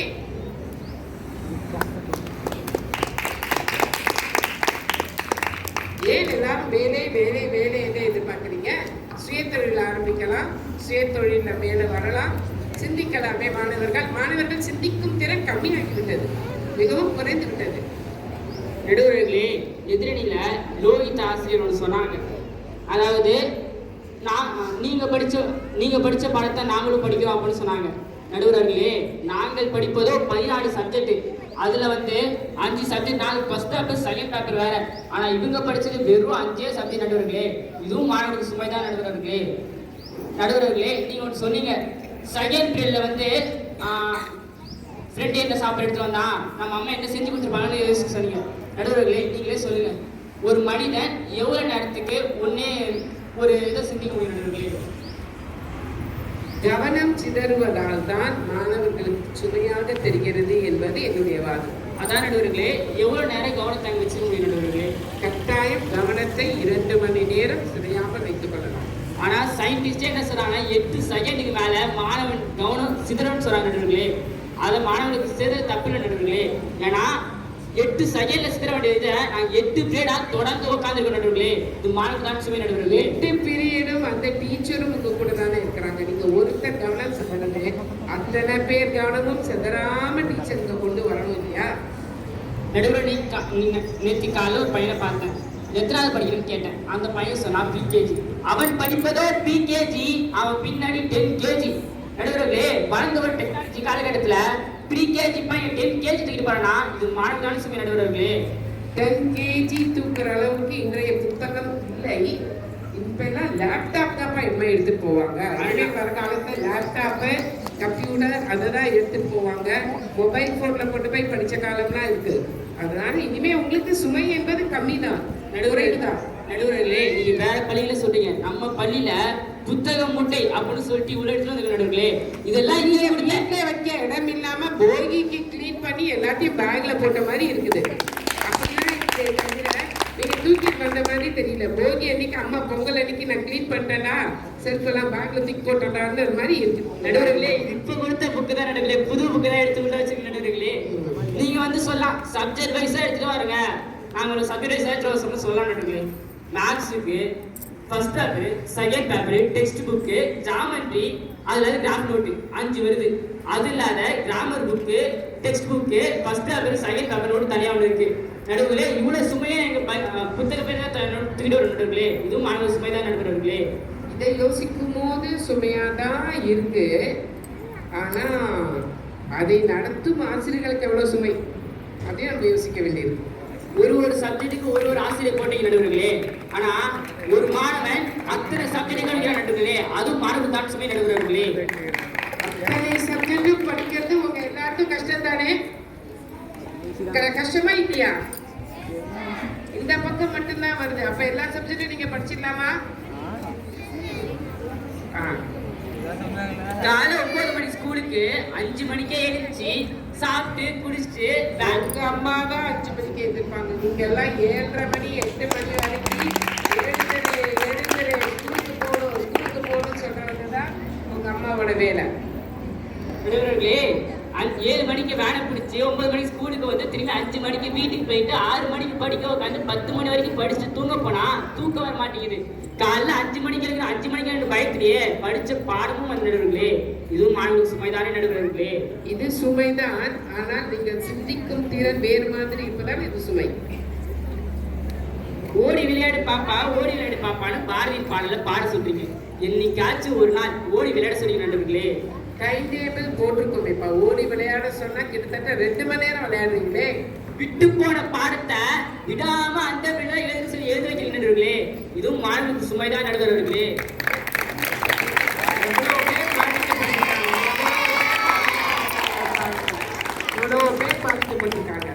எதிரடி சொல்லலாம். காலை எழுந்தவுடன் படிப்பு, மாலை முழுவதும் விளையாட்டு. உங்களை யாரும் கேட்க மாட்டாங்க பாப்போம்னு சொல்லலாம். எங்க நடுகளே காலையும் படிப்பு, மதியானமும் படிப்பு, மாலையும் படிப்பு, இரவும் படிப்பு. இறைவா எதற்கு இந்த மாணவ படைப்பு?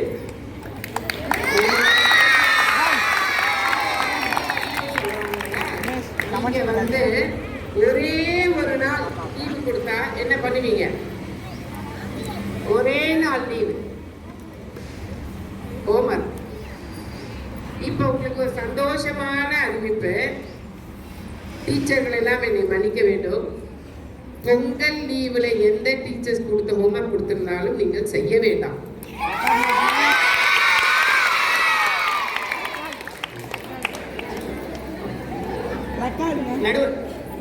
ரெக்கார்டெல்லாம் பண்ணி ஆகணுமாப்பா. நான் சொல்லுவது 9ஆம் வகுப்பு வரை மட்டுமே.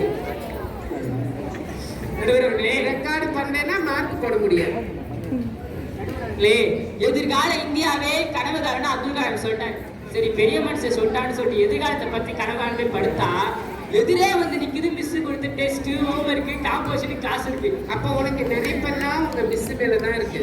அப்ப எந்த அளவுக்கு ஆசிரியர் மேல பற்று வச்சிருக்க? அது ஆசிரியர் பற்று இல்ல, ஆசிரியர் மீது பயம் நடுவர்களே.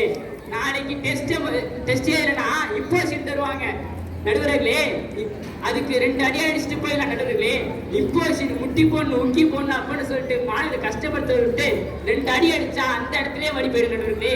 இதுவும் மாணவர்கள் சுமைதான் நடுவர்களே. அப்பா நீங்க அடிச்சா தொடச்சு விட்டுருக்கீங்கப்பா. அடிக்கிற டீச்சர்ஸ் கை தானப்பா வலிக்கும், உங்களுக்கா வலிக்கும்? பேர் இல்லைன்னா மருத்துவர் இல்லை, முதல்வர் இல்லைன்னா பள்ளி இல்லை.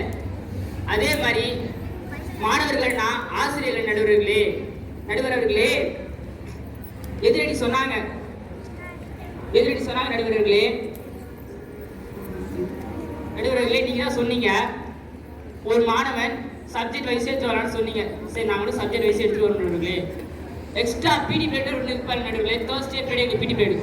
தேர்ஸ்டே ஃப்ரைடே பிடி பீரியட்ல ஒரு ஆசிரியர் வந்து நான் சப்ஜெக்ட் எடுத்துக்கலான்னு சொல்லிடுறாங்க. ஆனா அந்த சப்ஜெக்ட் புக்கு அங்கே வீட்டில் வச்சுட்டு வந்த நடுவர்களே கேட்டு அதுக்கு ஒரு திட்டு நடுவர்களே. இதுவும் மாணவ சுமைதான் நடுவர்களே. இது உண்மையான சுமை.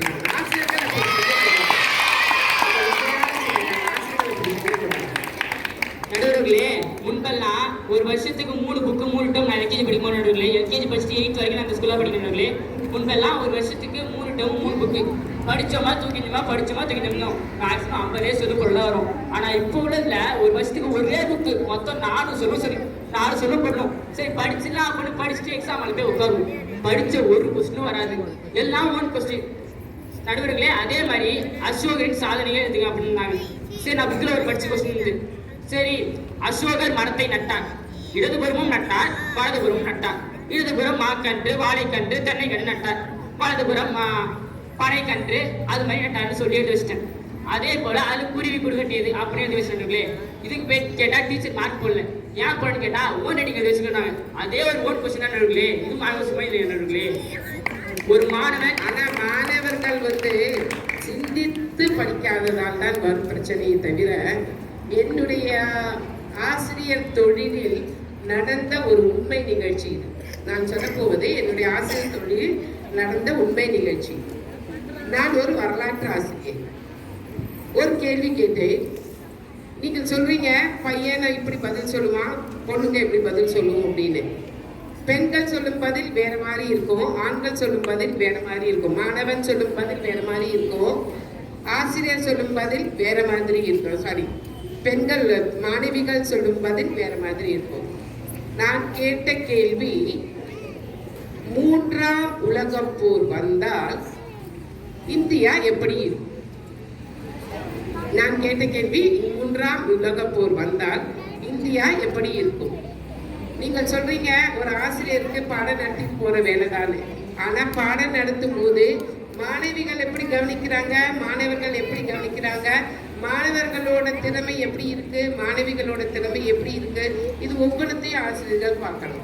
நான் கேட்ட கேள்வி, 3ஆம் உலகப் போர் வந்தால் இந்தியா எப்படி இருக்கும்? மாணவிகள் எழுதின பதில், அதுல ஒரு 2-3 மாணவிகள் எழுதின பதில், உலகப் போர் வந்தால் இந்தியா எப்படி இருக்கும்? உலகப் போர் வந்தால் இந்தியா எப்படி இருக்கும்? உலகப் போர் வந்தால் இந்தியா எப்படி இருக்கும்? பதில் அதிலே இருக்கு, எழுதிட்டாங்க. அதே ஒரு மாணவன் எழுதியிருந்தான், ரஞ்சித் என்ற மாணவன் எழுதியிருந்தான், எனக்கு உலகப் போர் வந்தால் இந்தியா எப்படி இருக்கும் தெரியுமா? முதல் இந்தியா அழியும் போது தமிழ்நாடு அழிந்து போகும். தமிழ்நாடு மட்டுமா அழிந்து போகும்? சென்னை அழிந்து போகும். சென்னை மட்டுமா அழிந்து போகும்? ஈக்காட்டு தாங்கல் அழிந்து போகும். ஈக்காட்டு தாங்கல் மட்டுமா அழிந்து போகும்? அங்கு பாடம் நடத்தும் கற்பக மிஸ் உள்ள போயிடுவாங்க. அப்ப அவனோட கற்பனை திறன் எப்படி இருக்கு பாருங்க. அப்ப மாணவனுக்கு சிந்திக்கும் திறமை இவ்வளவு இருக்கிறது. ஒரு கற்பக மிஸ்ஸா உள்ள போகணும், பூமிக்குள்ள போயிடணும், 3ஆவது போர் வந்தா போயிடணும். அப்ப எந்த அளவுக்கு மாணவன் வந்து ஆசிரியரை விரும்புகிறான் அப்படின்னு நம்ம புரிஞ்சுக்கணும். எவ்வளவு விரும்புறான்னு, அந்த விரும்புறான்றதை நான் வந்து வெறுக்கிறதுக்கு ஆப்போசிட்டா சொல்றேன். அதே இந்த பள்ளியில என்ன ரொம்ப ரொம்ப ரொம்ப ரொம்ப விரும்புறாங்க. யார் விரும்புறாங்கன்னா, ரொம்ப விரும்புறாங்க பாய்ஸ் தான். ஏன்னா பாய்ஸ் பாத்ரூம்ல ஐ லவ் யூ எழுதி வச்சிருக்கிறாங்க. என்னை வந்து என் கூட விசிட் வந்தவங்க கேட்டாங்க, என்ன ஐ லவ் யூ எழுதி இருந்தவங்க பாத்ரூம்லன்னு. ஒன்றும் இல்லை, என் ஞாபகம் வந்துட்டு எழுதி வச்சுட்டு போயிருக்கிறாங்க. அவ்வளோதான் நான் சொல்ல முடியும். ஸோ மாணவனுக்கு ஆசிரியர் மேல பிரியம் இருக்கு, ஆனா அவங்க கொடுக்குற வேலைகள் மேல பிரியம் இல்லை. அதான் உண்மை. நடுவர்கள் எதிரில் சொன்னாங்க, வந்து குவார்டர்லி லீவு, ஆஃபர்லி லீவு, அதுக்கடுத்து ஆனுவல் லீவ்னு ஒன்று கொடுக்குறாங்க. அதுக்கு நீங்கள் அந்த லீவ் விடாத ஸ்கூலே வச்சுக்கலாம் நடுவுங்களே. ஏன்னா அவ்வளோ வெயிட்டான ஹோம்ஒர்க் தரீங்க நீங்கள். சரி, எழுதிட்டு விளையாட்டு பார்த்தா ஹிந்தியில் 10 டைம்ஸ் ஹோம்ஒர்க்கு. ஒரு நாளைக்கு இது எழுதி சொன்னால் அதில் 3 வேற. அது first letter writing, second letter writing, third letter writing. அதில் வேற 100 to 100 வந்து நம்பர் ஸ்ட்ரீம் எழுதுமா. சரி, இங்கிலீஷில் பார்த்தா ஒரு புக் எழுதான்னு சொன்னாங்க. நடுவர்களே, இதுவும் மாணவர்கள் சுமை தான் நடுவர்களே, இது இல்லைன்னு மறக்க முடியாது நடுவர்களே. இந்த சுமைகள் எல்லாம் உங்களுக்கு கொடுக்க சொல்லுவது உங்களுடைய பெற்றோர்கள். மேடம் சும்மா அனுப்பிச்சிடாதீங்க, மேடம் சும்மா அனுப்பிச்சிடாதீங்க, நிறைய கொடுத்து அனுப்புங்க. இல்லைன்னா காலையில கிரிக்கெட் பேட்டை எடுத்துட்டு போனா வீட்டுக்கு அவன் வரவே மாட்டான். அப்ப இந்த சுமைகளை உங்கள் மேல் சுமத்த சொல்லுவது உங்களுடைய பெற்றோர்கள் தான். நடுவர்களே, எக்ஸாம் முடிஞ்சிட்டு ஆன்சர் ஷீட் ஒன்று கொடுப்பாங்க நடுவர்களே. டீச்சர் தரும்போது டீச்சர் என்ன பார்த்து மறைக்க, நான் பேப்பரை மறைக்க, பேப்பரை பார்த்து பேரண்ட்ஸ் என்ன மறைக்க, இது வரைக்கும் மறைச்சுதான் நடுவில் இருக்கும். இதுவும் மாணவர்கள் சுமை தான் நடுவர்களே. இந்த எக்ஸாம் பேட்டர்னை கொண்டு வந்தது யார் தெரியுமா? பேட்டர்ன் கொண்டு வந்தது யார் தெரியுமா? எக்ஸாம்னு ஒன்று இல்லாம இருந்தா டீச்சரும் சந்தோஷப்படுவோம், ஆசிரியர்களும் சந்தோஷப்படுவோம். இந்த எக்ஸாம் பேட்டர்னை கொண்டு வந்தது ஹென்ரி ஏ ஃபிஷ்சர். இவர் வந்து ஒரு அமெரிக்கன் ப்ரொஃபஸர். 1853 1853 வருடம் இந்த எக்ஸாம் பேட்டர்னை கொண்டு வந்தார். ஃபர்ஸ்ட் இந்த எக்ஸாம் பேட்டர்ன் வந்து சைனாவில் கொண்டு வரப்பட்டது. அதுக்கப்புறம் ஒவ்வொரு ஊருக்கா பயணம் செய்யப்பட்டு இன்றைக்கு மாணவர்களுக்கும் ஆசிரியர்களுக்கும் நடுவில் ஒரு பாலமாக என்று சொல்ல முடியாது, ஒரு பிளவு பண்படி இருப்பது இந்த எக்ஸாம் பேட்டர்ன். நடுவர்களே லாஸ்ட்டாக 2 சொல்லி முடிச்சிருக்க நடுவர்களே. சசிவி ராமன் அப்படின்னு சொல்லிட்டு பிசிக்ஸ் ஃபாதர் அப்படின்னு சொல்லியிருப்பார் நடுவர்களே. அவர் வந்து ஒரு நாள் அவர் மாணவர்களை கூப்பிட்டு ஒரு கடலுக்கு போகிறாங்க நடுவர்களே, கப்பலில். அப்போ மாணவர்கள் கேட்குறாங்க, ஐயா இதில் வந்து இந்த கடல் வந்து ஏன் நீல கடலில் இருக்குது அப்படின்னு கேட்குறாங்க. அந்த மாணவன் கேட்ட கேள்விக்கு தான் அவர் நோபல் பிரைஸ் வாங்கினார் நடுவர்களே. அப்போ ஒரு மாணவன் கேள்வி ஆசிரியரே உயிர்த்த நடுவர்களே. ஆனால் எல்கேஜிக்கு வந்து சேர்ந்தவரோ ஒரு வார்த்தை சொல்லுவாங்க, கீப் குவைட். அதுக்கடுத்து யூகேஜி போனா அப்படின்னு சொல்லுவாங்க நடுவர்களே. ஆனால் ஒரு மாணவனை கேள்வி கேட்க முடியாத அமுத்திர இடத்துல நாம் இருக்க நடுவர்களே. இது மாணவ சுமைதான் நடுவர்களே. லாஸ்ட்டாக ஒன்று, காந்தி வந்து குஜராத்தில் ஒரு பள்ளியில் ஆசிரியர் பணியாற்றுவார். அந்த ஸ்கூல்லேயே அடங்காத ஒரு மாணவன் இருப்பான். அந்த மாணவன்கிட்ட போயிட்டு எல்லா ஆசிரியரும் அட்வைஸ் பண்ணுவாங்க, கேட்கவே மாட்டான். ஒரு நாள் காந்திக்கு செம டென்ஷன் ஆகிடும். ஸ்கேலை வச்சு செம்ம அடிச்சிடுவாங்க நடுவர்களே. அடிச்சுக்கடுத்து காந்தி ஃபீல் பண்ணுவார், ஐயோ அந்த பையனை அடிச்சிட்டா அப்படின்னு ஃபீல் பண்ணுவார். லாஸ்ட்டாக அடுத்த நாள் வந்து பார்ப்பாங்க, அந்த பையன் ரொம்ப அமைதியாக இருப்பான். காந்தி ஐயா போய் கேட்பாரு, நான் அடிச்சா நீ அமைதியாக இருக்கியா பாப்பான்னு கேட்பாரு. அதுக்கு அந்த மாணவன் சொல்லுவான், நீங்கள் அடிச்சா நான் அமைதியாக நடுவர்கள் ஐயா, நான் அடிச்சதுக்கு நீ ஃபீல் பண்ணி பார்த்தீங்களா, அதாவது நான் அமைதியாக இருப்பேன்னு சொல்லுவான். அதனால இரும்பு ஸ்கேல்களோ மதிப்பெண் தாள்களோ இதில் என்னைக்கும் மாட்டாத நடுவர்களே. ஆசிரியர் அன்பான பேச்சும் அன்பான நடவடிக்கை தான் மாற்றணும்னு சொல்லிட்டு என் உரையை முடித்துக் கொள்கிறேன். மாணவர்களுக்கே தீர்ப்பு வழங்கு என்று நினைத்து விடைபெறுகிறேன். நன்றி, வணக்கம்.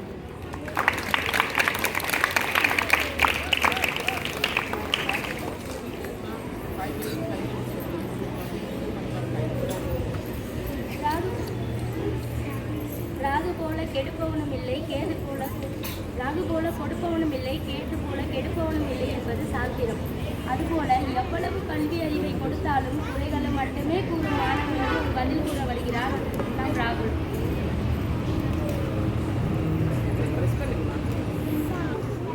தாமரை தடாகத்தில் வீற்றிருக்கும் நடுவர்களே, தரனை போற்றும் ஆசிரியர் பெருமக்களே, என்னிடம் பயிலும் சக மாணவர்களே, மாணவிகளே மற்றும் ஆசிரியரின் சுமை பற்றி பேசுந்துள்ள என்னென்னைக்கும் எங்கள் ஆசிரியமே எல்லாவற்றையும் கற்றுக்கொண்டு ஆசிரியர்களின் சுமை இல்லை, மாணவர்தான் சுமை என்று பேசுந்துள்ள எதிரணி மாணவர்களே, மாணவிகளே, உங்களுக்கு என் முதற்கண் வணக்கத்தை தெரிவித்துக் கொள்கின்றேன். இன்று நான் பேசுகிற தலைப்பு தற்கால கல்வி முறை ஆசிரியருக்கே சுமை என்று பேசுந்துள்ளேன். முன்னெல்லாம் பார்த்தீங்கன்னாங்க, வாகனம் இல்லாத நேரத்தில் மக்கள் ஊரை விட்டு ஊர் வராங்க, தன் சுமையை ஒரு கல் மேலே இறக்கி வைக்கிறாங்க. அந்த கல்லுக்கு பேர் தாங்க சுமைதாங்க கல். அது போதாங்க என்ற ஆசிரியர்களும் லீவ் முடிவிட்டு போய் ஸ்கூலில் சேர்த்துடுறாங்க. பெற்றோர்கள் குழந்தைகளை தன்னை சுமையாக நினச்சி பள்ளிக்கூடத்தில் சேர்த்துடுறாங்க.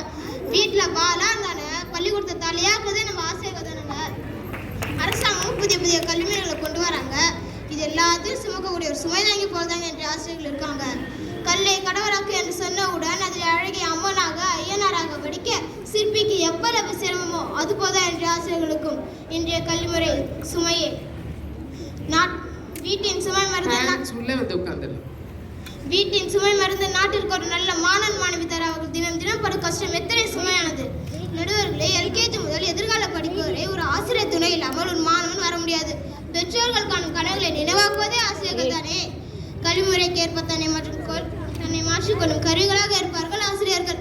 முதலில் தான் அறிந்து பின்பு மாணவர்கள் அறிய செய்ய அவர்கள் தினப்படும் கஷ்டம் எத்தனை சுமை தெரியுமா? கடலில் மூழ்கிதான் முத்தெடுக்க முடியும். அப்படிதான் மாணவ மாணவியை முதன்மடையை செய்ய அவர்கள் தினம் தினம் படும் கஷ்டம் எத்தனை சுமை தெரியுமா நடுவர்களே? ஒவ்வொரு மாணவனுக்கும் ஒரு தனி திறமை என்று உண்டு. அந்த திறமையை அவனிடத்திலிருந்து கண்டுபிடிச்சு அவனை முதலேருந்தே முதன்மடைய செய்கிறாங்களே, அவங்களுக்கு இன்று கல்விமுறை எப்படிங்க சுகமாக இருக்க முடியும்? சுமைதான் நடுவர்களே. ஒரு பாடத்திட்டத்தை வீடியோ எடுத்து அனுப்ப சொல்லிடுறாங்க நடுவர்களே. மாணவர்களும் வீடியோ எடுத்து அனுப்பிடுறாங்க. தனது குடும்ப சுமையை மறந்து ஒவ்வொரு மாணவரோட வீடியோ பார்த்து, நீ இதில் ப்ரொனன்சியேஷன் தப்பாக பண்ணியிருக்க, நீ இதில் ஸ்பெல்லிங் கரெக்டாக பண்ணல, நீ இதை நல்லா சொல்லியிருக்க, ஒவ்வொரு மாணவனோட வீடியோ பார்த்து சொல்கிறாங்களே, அவங்களுக்கு இன்றைய கல்விமுறை எப்படிங்க சுகமாக இருக்க முடியும்? சுமைதான் நடுவர்களே. பெற்றோர்களும் பல கேள்வி கேட்பாங்க, தலைமை ஆசிரியரும் பல கேள்வி கேட்பாங்க, மாணவர்களும் பல கேள்வி கேட்பாங்க. இது எல்லா கேள்விக்கும் பொறுமையாக விளக்கம் கொடுக்குறாங்களே, அவங்களுக்கு இன்றைய கல்விமுறை எப்படி சுகமாக இருக்க முடியும்? சுமைதான் நடுவர்களே.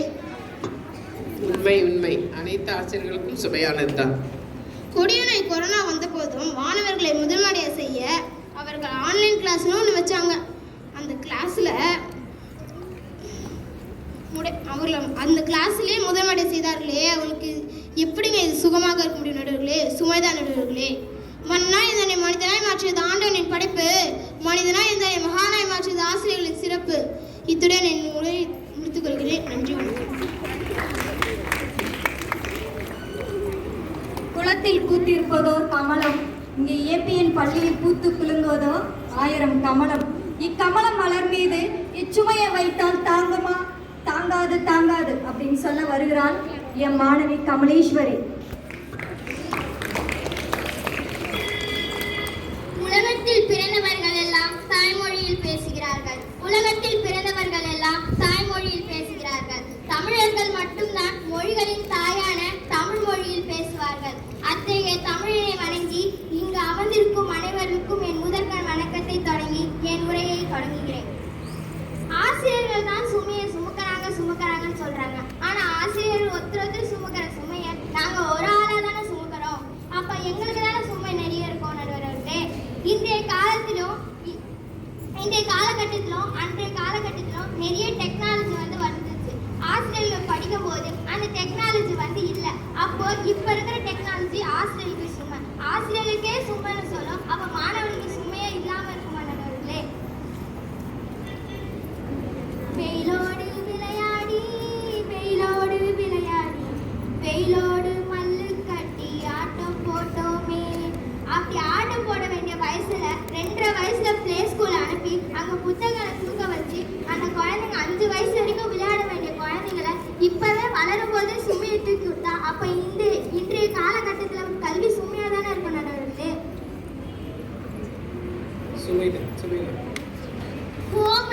ஹோம்ஒர்க் கூட பரவாயில்ல, ஆனா ப்ராஜெக்ட்னு ஒன்று கொடுக்குறாங்க நடுவர்களே. ஹோம்ஒர்க்கும் ப்ராஜெக்ட்க்கும் என்ன வித்தியாசம் தெரியுமா நடுவர்களே? ஹோம்ஒர்க் ஸ்டூடெண்ட் எழுதுது, ப்ராஜெக்ட் பேரண்ட்ஸ் பண்றது. அதான் நடுவர்களே, குடும்பத்துல ஒருத்தர் செஞ்சா அது ஹோம்ஒர்க், ஆனா குடும்பமே நைட்டு உட்காந்து செஞ்சா அதுதான் ப்ராஜெக்ட். ஒருத்தர் அவர் வேலை முடிச்சுட்டு வீட்டுக்கு வராரு. அவங்க பையன் அப்பா டீச்சர் ப்ராஜெக்ட் கொடுத்துருக்காங்கப்பா, அதுக்கு தேவையான எல்லா பொருளும் எழுதிட்டேன், வாங்கிட்டு வாங்க அப்படின்னு சொல்றாரு. உடனே அப்பா போய் கடை சாப்பிட்ட கடைசி நேரத்துல போய் வாங்கிட்டு வராரு. அப்படி மாணவர்களுக்கு மட்டும் சுமை கொடுக்காம பெற்றோர்களுக்கும் சேர்த்து இந்த கல்வி சுமையா இருக்கிறாங்க. இதுதாம்மா பெற்றோர்கள் விரும்புறாங்க. அது மாதிரி இருக்கிற ஸ்கூல், ப்ராஜெக்ட் கொடுக்குற ஸ்கூல் தான் நல்ல ஸ்கூல் அப்படின்னு கொண்டு வராங்க. நடுவர்களே, கல்விதான் சுமைன்னு சொல்றதுக்கு 2 அடி திருக்குறள் நடுவர்களே. துப்பாக்கு துப்பாய துப்பாக்கி, அதுல அந்த 1/2 அடி தாழமொழி நடுவர்களே. இந்த 2 அடிக்கு இவ்வளவு சுமைனா அப்ப எவ்வளவு சுமை இருக்கும் கல்வியில?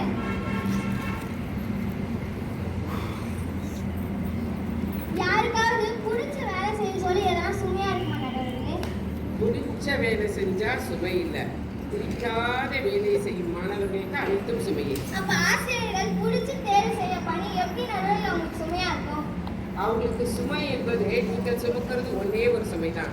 மாணவர்கள் ஆசிரியர்கள் 25 பேருக்கு 35 பேருக்கு 40 பேருக்கு அவங்க சேர்த்து சுமக்கிறாங்க இல்லையா? அப்போ அது பெரிய சுமை தான். பிடிச்சு சேர்த்தாலும் இப்போ உன்னோட தலையில உனக்கு லட்டு பிடிக்குது, 5 லட்டு தலையில் தூக்குவேன், 10 லட்டு தலையில் தூக்குவேன், ஒரு 10,000 லட்டு தலையில வச்சா பிடிக்குமே உனக்கு, தூக்க ஈஸி தானே? அப்போ சுமைதானே? அது மாதிரி தான் டீச்சர்களுக்கு அளவுக்கு மீறும் போது சுமைதானே.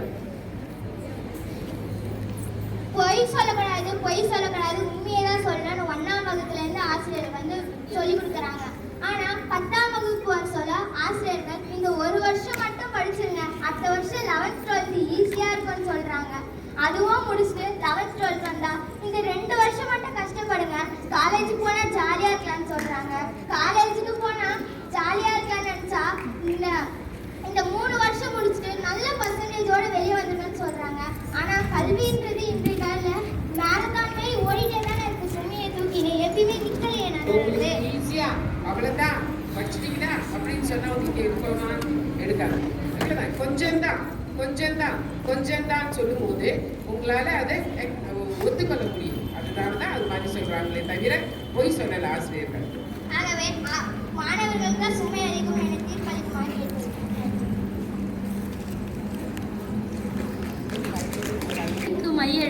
கவிதைக்கு பொய் அழகு. ஆசிரியரின் சுமையை கூற வரும் மைத்ரா எங்கள் இந்த அரங்கத்திற்கே அழகு. அவருடைய பேச்சு அதிரடி பேச்சு. இங்கு அமர்ந்திருக்கும் நடுவர் அவர்களுக்கும் என்னுடன் பணிபுரியும் ஆசிரியர் பெருமக்களுக்கும் எனது முதற்கண் வணக்கத்தையும் இனிய பொங்கல் நல்வாழ்த்துக்களையும் தெரிவித்துக் கொள்கிறேன். இன்றைய கல்வி முறை மாணவர்களுக்கு சுமையா ஆசிரியர்களுக்கு சுமையா என்ற தலைப்பில் ஆசிரியர்களுக்கே சுமை என்று பேச வந்துள்ளேன். மாணவி கமலேஸ்வரி சொன்னாங்க, பிளே ஸ்கூல் சின்ன வயசுல எப்படி எல்லா குழந்தைங்களும் பிளே ஸ்கூல்ல புக் எடுத்துட்டு போறாங்க. ஆனா எந்த குழந்தை பிளே ஸ்கூலுக்கு புக் எடுத்துட்டு போகுதுன்னு எங்களுக்கு தெரியல நடுவர் அவர்களே.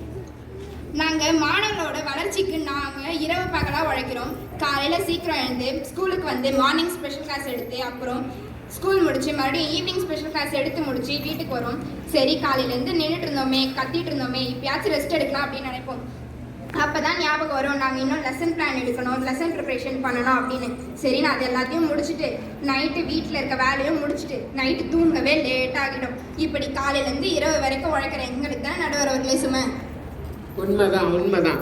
இது யாரோட பிரதிபலிப்பு மாதிரி இருக்குன்னா ஏபிஎன் டீச்சர்ஸோட பிரதிபலிப்பு மாதிரி தெரியுது. நாங்கள் கொடுக்குற ஹோம்ஒர்க்லாம் மாணவர்களுக்கு சுமைன்னு சொல்கிறாங்க. ஆனால் அந்த ஹோம்ஒர்க்லாம் அவங்களோட நல்லதுக்கு தான் அப்படின்னு அவங்க நினச்சிருந்தாங்கன்னா அது அவங்களுக்கு சுமையாக தெரியாமல் ரொம்ப சுகமாக தெரிஞ்சிருக்கோம் நடுவர் அவர்களே. மாதா பிதா குரு தெய்வம் அப்படின்னு சொல்லுவாங்க. ஒரு ஆசிரியர் அம்மாவா அன்பை கொடுத்து, ஒரு அப்பாவா நல்ல வழிகளை சொல்லி கொடுத்து, ஒரு ஆசிரியரா நல்ல கொள்கைகளையும் நெறிமுறைகளையும் கற்றுத்தந்து நம்ம வணங்குற தெய்வத்துக்கு இணையான மருத்துவர்களையும் காவலர்களையும் உருவாக்குறாங்களே. எங்களுக்கு வர இந்த சுமை அளவுக்கு நடுவர் அவர்களே மாணவர்களுக்கு வந்துருச்சு. கட்டாயம் இல்லை. அப்படின்னா ஞானத்தை கொடுக்கும் தெய்வம் ஆசிரியர்கள் தான். கிஷோர் சொன்னாரு, பிளே கிரவுண்ட் யாரும் விளையாடவே விடுறதில்ல பள்ளியில அப்படின்னு சொன்னாரு. அப்படி பள்ளியில விளையாமையா பள்ளிக்கு ஒரு பிளே கிரவுண்டு மிஸ்ன்னு போட்டு வச்சிருக்காங்க. இங்க இருக்க எல்லா மாணவர்களுக்கும் ஸ்போர்ட்ஸ் அப்படின்னா ரொம்பவே பிடிக்கும். ஆனா அந்த ஸ்போர்ட்ஸையும் சொல்லிக் கொடுக்க ஒரு ஆசிரியர் தானே நடுவர்களே தேவைப்படுறாங்க. நந்தினியோட இது பிரதிபலிக்குது. நாங்கள் லெசன் எடுக்கணும், லெசன் ப்ரிப்பேர் பண்ணணும், கிளாஸ் ஒர்க் எழுதி போடணும், அதை கரெக்ஷன் பண்ணணும், கொஷின் பேப்பர் எடுக்கணும், அதையும் கரெக்ஷன் பண்ணணும். அது மட்டுமா பண்ணணும், இன்னும் கவர்மெண்ட்டில் தர எலெக்ஷன் டியூட்டி, எக்ஸாம் டியூட்டி எல்லாத்தையும் பண்ணணும். இது கூட பரவாயில்ல. இதில் இருக்க கொடுமையே இந்த பேப்பர் கரெக்ஷனில் தான். தாஜ்மஹால் கட்டினது யாருன்னு கேட்டால் கொத்தனார்னு எழுதுறாங்க. அதை கொத்தனார் தான் எழுதிருக்கு அப்படின்னு கண்டுபிடிக்கிறதுக்கே அவங்க கையெழுத்தால எங்களுக்கு பல மணி நேரம் ஆகுதுன்னா பார்த்துக்கோங்களேன். இதெல்லாம் பார்க்கும்போது கஷ்டப்பட்டு சொல்லிக் கொடுத்த எங்களுக்கு பிபி, சுகரு, ஹார்ட் அட்டாக் எல்லாமே வந்துடும் போல. எல்லா நிலைகள் கட்டாயம் இருக்கும். உண்மைதானே டீச்சர்ஸ்? எல்லாரும் நாங்கள் கேள்வி கேட்டால் அந்த இடத்துல முடக்கப்படுறோம், அந்த நிலையில இருக்கும் அப்படின்னு சொன்னாரு. மாணவர்கள் தேவையான கேள்வி கேட்டால் எந்த ஆசிரியரும் முடக்க மாட்டாங்க, ஷூ கீப் குவைட்னு சொல்ல மாட்டாங்க. அவங்க தேவையான கேள்வி கேட்கும் போது அதுக்கு சரியான விளக்கத்தை கொடுத்து அவங்களுக்கு புரிய வைப்பாங்கன்ற நான் இதில் தெரிஞ்சு கொண்டிருந்தாரோட. களிமண்ணாய் வந்த மாணவனை அழகிய பொம்மையாய் மாற்றும் திறன் படைத்தவர்கள் ஆசிரியர்கள். இந்த மாதிரி மாணவர்களோட எதிர்காலத்துக்காக அயராது உழைக்கிற ஆசிரியர்களுக்கு நான் அதிக சுமை என்று கூறி எனது உரையை முடித்துக் கொள்கிறேன். நன்றி, வணக்கம்.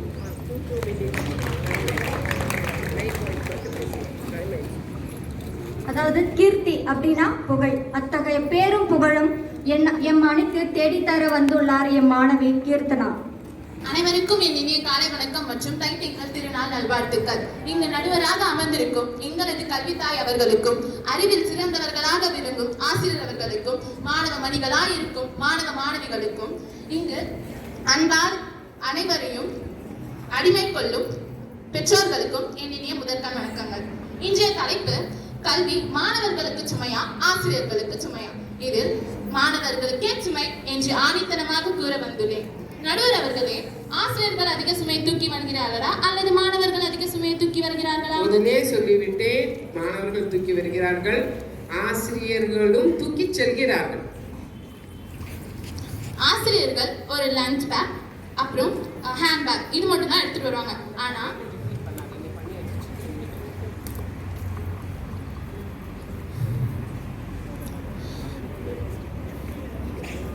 ஏட்டுக்கல்வி இருக்கட்டும், ஓலைச்சுவடி கல்வியா இருக்கட்டும், ஏன் புத்தக கல்வியா கூட இருக்கட்டும், மாணவர்களுக்கு தான் சும்மா. ஏன் அப்படி சொல்றேன்னா, அந்த காலத்துல படிச்ச 10ஆம் வகுப்பு பாடம் இந்த காலத்துல 5ஆம் வகுப்பிலே படிக்கணும். அந்த காலத்துல படிச்ச பட்டப்படிப்பு பாடம் இந்த காலத்துல 10, 12ஆம் வகுப்பிலே படிச்சிடும். இதுல இருந்தே மாணவர்களுக்கு சுமைன்றது தெரிஞ்சுக்க முடியும். கண்ணுக்கு நிகராக பார்த்துக் கொள்ள வேண்டிய கல்வியை இன்று கண்ணாடி போட்டு பார்க்க வேண்டிய நிலைமை வந்துவிட்டு நடுவர்களே. ஏன் அப்படி சொல்றேன்னா, காலையும் மாலையும் இரவும் பகலும் பார்க்காமல் மாணவர்கள் படிக்கின்றார்கள். அதனாலேயே கல்வியை கண்ணாடி போட்டு பார்க்கும் நிலைமை வந்துவிட்டது. அத்தனை டீச்சர்ஸுமே கண்ணாடி போடுற அளவுக்கு தான் இருக்கு உங்க ஹேண்ட் ரைட்டிங்ல பார்க்கும்போது.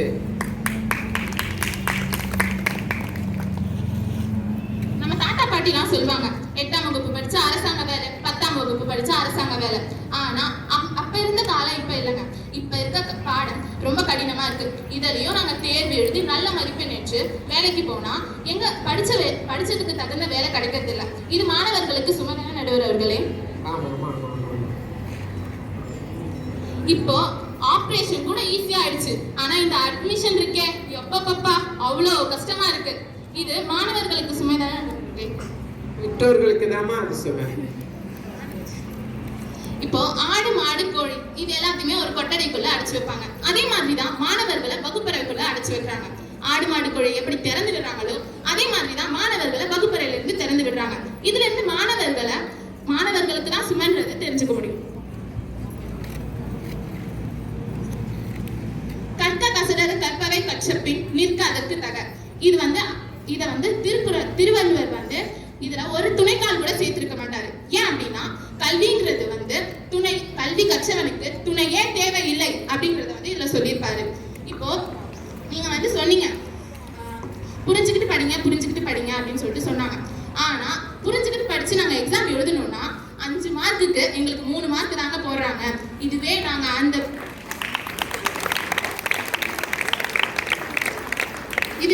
மனப்பாடம் பண்ணி எழுதுனாதான் 5 மார்க் கிடைக்குது. இதுல எங்க இருந்துங்க நாங்க புரிஞ்சுக்கிட்டு படிக்கிறது? புரிஞ்சு படிக்கிறது வாழ்க்கைக்கு உதவும். புரியாம மனப்பாடம் பண்றது மார்க்குக்கு உதவும். அவ்வளவுதான். நல்லதொரு தீர்ப்பு வழங்குமாறு கேட்டுக்கொண்டு எனது உரையை முடித்துக் கொள்கிறேன். நன்றி, வணக்கம். ஒரு ஆசிரியரும் மாணவர்களுக்கு கிடைத்த பாக்கியமே. அப்பாக்கியவான்களின் பணிச்சுமையை பேச வருகிறார் நம் பாக்கியலட்சுமி அவர்கள். ஆலமரம் போல் அமர்ந்திருக்கும் எங்கள் பள்ளியின் மேலாளர் அவர்களே, ஆலமரத்தின் கிளைகளைப் போல் இருக்கும் எங்கள் ஆசிரியர் அவர்களே, கிளைகளின் இலைகளைப் போல் அமர்ந்திருக்கும் எங்கள் மாணவ மாணவியர்களே, எல்லாவற்றிற்கும் மேலான ஆலமரத்தின் விழுதுகள் போல் தங்கி நிற்கும் எங்கள் பெற்றோர்களே, சொல்லும் பொருளும் சொல்கின்ற பாங்கும் சுவைப்பட அமைந்துள்ளதா என பல்லாற்றினும் பகுத்து ஆய்ந்து தேர்வு செய்து காத்திருக்கும் எங்கள் நடுவர் அவர்களே, உங்கள் அனைவருக்கும் என்னுடைய கனிவான வணக்கத்தை தெரிவித்துக் கொள்கிறேன். நடுவர் அவர்களே, எங்களுடைய ஆசிரியரின் சிரமத்தை கேட்பதற்கு முன்னாடி கொஞ்சம் சிறப்பையும் சொல்றேன், கேட்டுக்கோங்க. தன் மாணவன் எவ்வளவு உயர்ந்த நிலைக்கு சென்றாலும் அவனை பார்த்து பொறாமை கொள்ளாத அதிசய பிறவியே எங்கள் ஆசிரியர் மட்டுமே.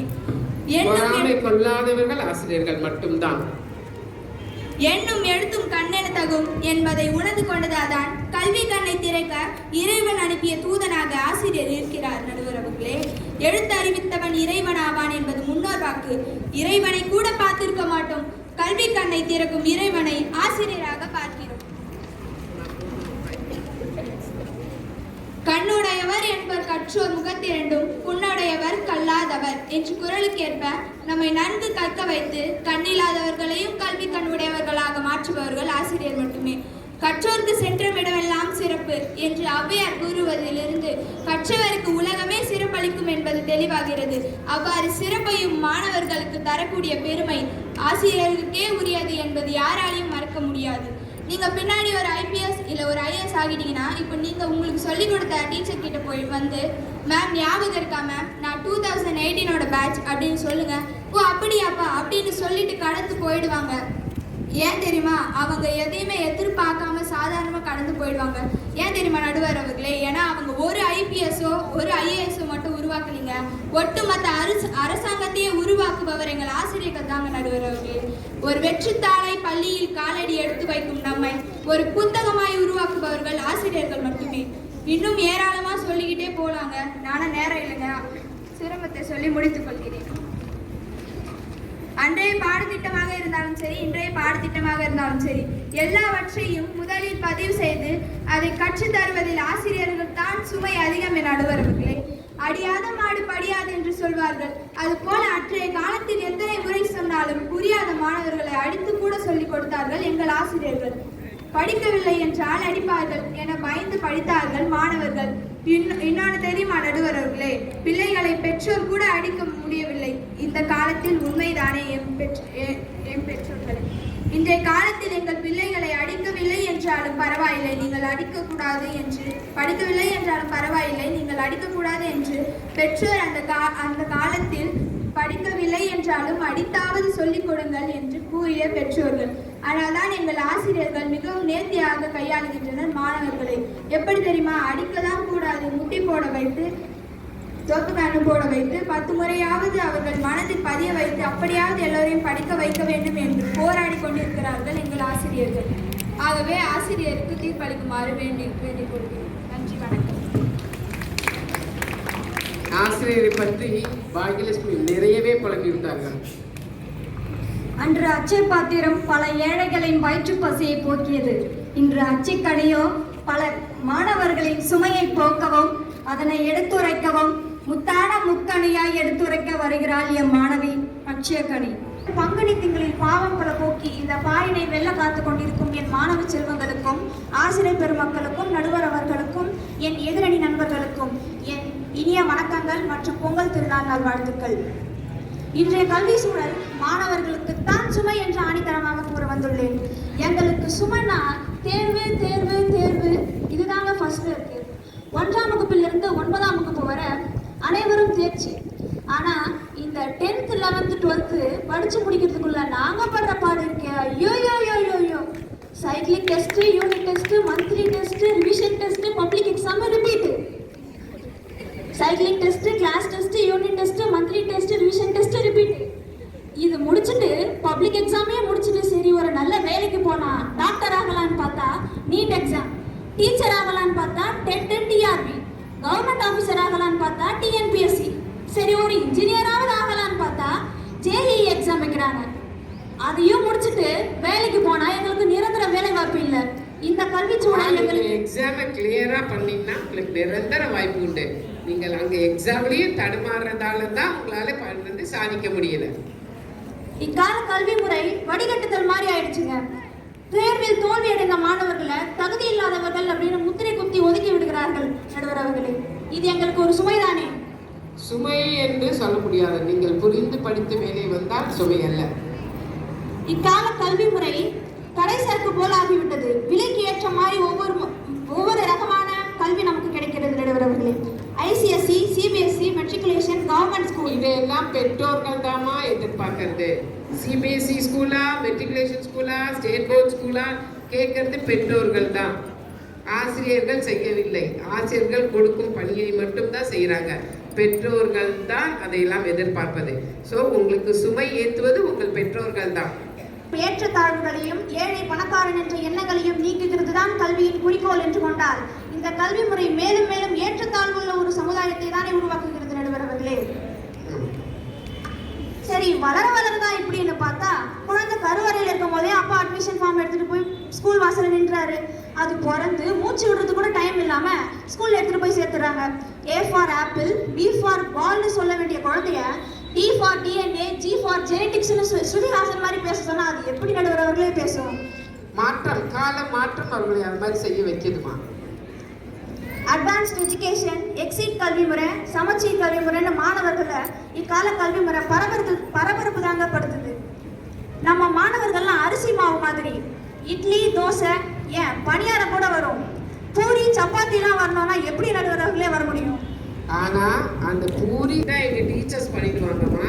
உங்க மாணவர்கள் ஒத்துழைத்தால் அரிசி பூரி, அரிசி சப்பாத்தி செய்யலாம்.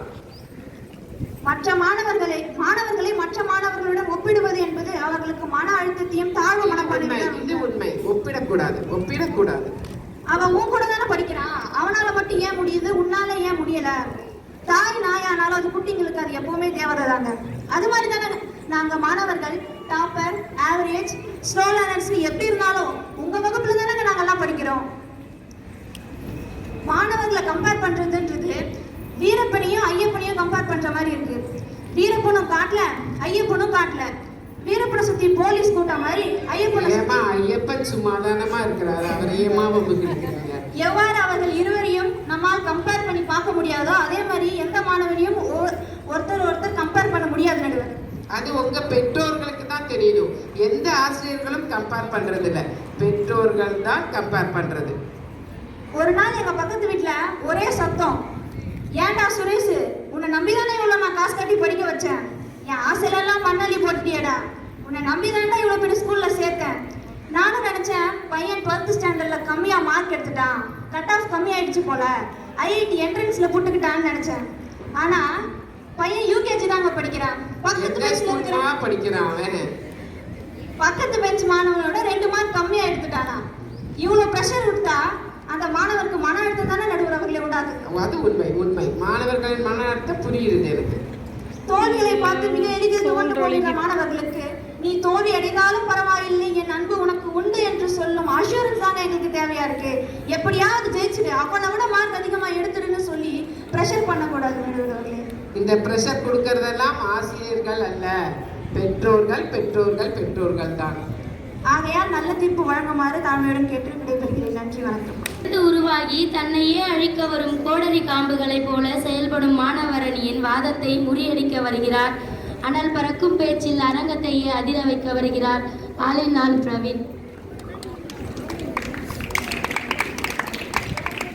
காலையில் பள்ளி சென்று மாலையில் வீடு திரும்பி அறிவை பெருக்கும் ஆசிரியர் பெருமக்களே, எதற்கு வந்திருக்கும் என்று தெரியாமல் வந்து அமர்ந்திருக்கும் மாணவர்களே, என்ன சொன்னாலும் கைத்தட்டும் சின்ன பிள்ளைகளே, சிங்கப்பெண்ணை போல வந்திருக்கும் நடுவர் அவர்களே, உங்கள் அனைவருக்கும் என் காலை வணக்கம் மற்றும் பொங்கல் தின நல்வாழ்த்துக்கள்.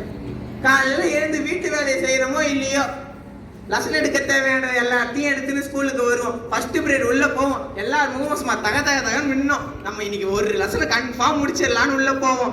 எடுக்க ஆரம்பிக்கும் போது ஃபர்ஸ்ட் 2 பெஞ்சில் இருக்கிறவன் கவனிப்பான், அடுத்த 2 பெஞ்சில் இருக்கவன் கவனிக்கிற மாதிரியாவது நடிப்பான். கடைசி 2 பெஞ்சு நீ என்னதான் கத்து, நான் பண்றதான் பண்ணுவேன்னு. ஏன்பா கவனிச்சிங்களான்னு கேட்டா கவனிச்ச மிஸ்ன்னு பண்ணுவான். ஏந்து கொஸ்டினை கேட்டா திருன்னு முழிப்பான். பக்கத்துல இருவனை கேட்டா என் ஃப்ரெண்டு நிக்கிறான், நானும் நிப்பான் அவன் கூடிய. இதை விட விடுங்க நடுவர் அவர்களே, ஹைகோர்ட் ஜட்ஜை விட அதிக கேஸ் ஹேண்டில் பண்ணது யார் தெரியுமா? அது நாங்க தான். காலைல கிளாஸ்குள்ள போனவனே பெண்ணை காணும், பென்சிலை காணும், ஒருத்த வந்து என் பட்டனை காணுன்றாங்க. சின்ன பிள்ளைங்க தான் இப்படி இருக்காங்கன்னு பார்த்தா பெரிய கிளாஸ்ல அவங்க ரேஞ்சுக்கு வச்சிருப்பான். மிஸ் அவன் என்ன அடிச்சுட்டான், உடைச்சிட்டான், என் புக்கை கீழ்ச்சிட்டான், பெண்ணை திருடிட்டான்னு என்னவானுங்க. இதெல்லாம் பண்ணி இந்த பிரச்சனையை சால்வ் பண்ணி முடிக்கிறதுக்கே 45 நிமிஷம் முடிஞ்சிடும். இதுல நாங்க எங்கிருந்து லெசன் எடுக்கிறது? இதுல மேடம் வந்து கேட்பாங்க, இன்னும் மாமா நீங்க போர்ஷன் முடிக்கலன்னு சொல்லிட்டு. எல்லா ஸ்கூல்லையும் கண்டிப்பா ஒரு 4 பேர் இருப்பான், இதுக்கப்புறமா இவன் படிச்சு பாஸ் ஆயிடுவானான்னு. அவனு பாறை மாரி உட்காந்துன்னு இருப்பாங்க கிளாஸ்ல. அவனுங்களையும் கரைச்சி அவனுங்களை படிக்க வச்சு அனுப்புவோம். அவங்க அம்மா அடுத்த நாள் வந்துருவாங்க, ஏன் என் பிள்ளையை இந்த மாதிரி கஷ்டப்படுத்துறீங்கன்னு. அவங்க கிட்ட லெங்தா பேச வச்சு, இதெல்லாம் உங்க பையனோட நன்மைக்குன்னு புரிய வச்சு, எங்களை டயர்டாக்க வச்சு, மறுபடியும் அவங்க கிட்ட வந்து பேச வச்சு, அவங்களுக்கு சொல்லி கொடுக்க வச்சு. டயர்ட் ஆயிடுச்சப்பா, கொஞ்சம் சீக்கிரம் முடிங்க. எங்களை டயர்டாக வச்சு அவனுக்கு மறுபடியும் சொல்லி கொடுக்க வச்சு அவனை எக்ஸாம் எழுத வச்சு பாஸ் ஆகிறதுக்குள்ள படுற பாடு எங்களுக்கு தான் தெரியும் நடுவர் அவர்களே. ப்ரீகேஜி மாணவனுக்கு 10 kg சொன்னாங்க. இப்போ 10வது படிக்கிற மாணவர்களுக்கு சிங்கிள் கேஜி தான். இருக்கிற எல்லா புக்கையும் ஸ்கூல்ல தாங்க வச்சுட்டு போறான். அது உண்மை, கண்டுபிடிச்சிடலாம். ஒரு மாணவி கேட்டாங்க, எங்களோட ஸ்கூல் பேக்கை தூக்கி பார்த்துருக்கீங்களா, அதோட கீழே வெயிட் எவ்வளோன்னு தெரியுமான்னு கேட்டாங்க. எங்களுக்கும் தெரியாது, உங்களுக்கும் தெரியாது, உங்க பெற்றோர்களுக்கு தான் தெரியும். டெய்லியும் அவங்க தான் தூக்கின்னு வராங்க. இதுல ஒரு சார் சொல்றாரு, சார் கிளாஸ் ரூம் வரைக்கும் தானே போறீங்க, பையன் பேக் கொஞ்சம் தூக்கி போய் வச்சிருங்கன்னு. சரி, அந்த பேக்ல அப்படின்னா தான் இருக்குன்னு தூக்கி பார்த்தா வெறும் 4 நோட்டு 2 டிஃபன் பாக்ஸ் தாங்க இருக்கும். அவங்க பையனுங்க அந்த 4 நோட்டையும் தூக்க கூடாதான். படியில இருந்து இறந்த உடனே அவங்க எடுத்து தோல்ல மாட்டிப்பாங்க. இதுல எங்க மாணவர்களுக்கு சுமையாக இருக்கிற நடுவர்களே? மாணவர்கள் நீங்க 254 நாள் தான் ஸ்கூலுக்கு வரீங்க, ஆனா நாங்க சுமார் 320 நாள் ஸ்கூலுக்கு வரோம். நீங்க கேட்கலாம், 48 நாள் ஞாயிற்றுக்கிழமை போதே. ஞாயிற்றுக்கிழமையும் உங்க கூட தான் நாங்க கஷ்டப்படுறோம். சின்ன வயசுல இருந்து நானும் எங்க தம்பியும் ஒன்னாதான் வீட்டு வேலையெல்லாம் சேர்ந்து செய்வோம். நான் ஆசிரியர் ஆன பிறகு சொல்றான் அவன், நீ ஆசிரியர் ஆனதான் ஆன, நான் வேலைக்காரன் ஆயிட்டேன்டான்றான். இதுல இருந்து என்ன தெரியுது? நாங்க மட்டும் கஷ்டப்படல, எங்க குடும்பமும் அதனால கஷ்டப்படுது. ஆசிரியர்கள் தொழில் மிகவும் மிகவும் மிகவும் அற்புதமான தொழில். ஆனால் சந்தோஷம் இல்லாத தொழில், இப்போதைய சூழ்நிலையில் சந்தோஷம் இல்லாத தொழில். கடைசி வருஷம் ஒரு 4 பேர் பண்ணுவாங்க பாருங்க 4 விதமா, அதெல்லாம் சகிச்சுக்கிட்டு நாங்க கிளாஸ்ல இருக்கிறோம்னா எங்களுக்கு எவ்வளவு கஷ்டம் தெரியுமா? சப்ஜெக்ட் டீச்சர்ஸ்க்காக டெய்லி 2 பீரியட் ஃப்ரீ இருக்கு. ஆனா சப்ஜெக்ட் டீச்சர்ஸ்னு ஒரு 4 பேர் இருக்காங்க. அவங்களுக்கு எந்தெந்த பீரியட் எல்லாம் ஃப்ரீயோ அந்த பீரியட்லாம் கூட ஃப்ரீயா இருக்கிற கிளாஸ்ல போட்டு அவங்கள கஷ்டப்படுத்தி, இதுல ஒருத்தன் வருவான், அவங்க அந்த சப்ஜெக்டே இருக்காது, அவங்க கிட்ட அந்த கொஸ்டினை கேட்டு அவங்க கிட்ட அதை சொல்லுவாங்க. ஏப்பா சப்ஜெக்ட் டீச்சர்கிட்ட சந்தேகம் கேட்காம சப்ஸ்டியூட் டீச்சர்கிட்ட சந்தேகம் கேட்டா எப்படிப்பா சொல்லி தருவாங்க?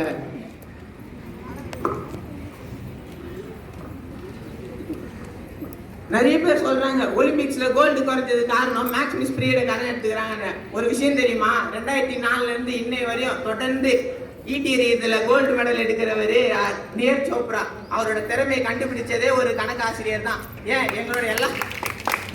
என்னோட திறமையை கண்டுபிடிச்சது கூட ஒரு கணக்காசிரியர் தான். இது உண்மைதானே நடுவர் அவர்களே? உண்மை உண்மை உண்மை. இன்னும் பேச வேண்டும் என்று துடிக்கிறது என் மனம், ஆனால் உங்களுக்கு வந்துவிடும் சினம். ஆகவே என் உரையை முடித்துக் கொள்கிறேன். மாணவர்களுக்கு சுமையா, கல்வி மாணவர்களுக்கு சுமையா ஆசிரியர்களுக்கு சுமையா அப்படின்னு பார்க்கும்போது, இன்னைக்கு எல்லாரும் போய் உங்க அம்மாவை வீட்டில் கேளுங்க.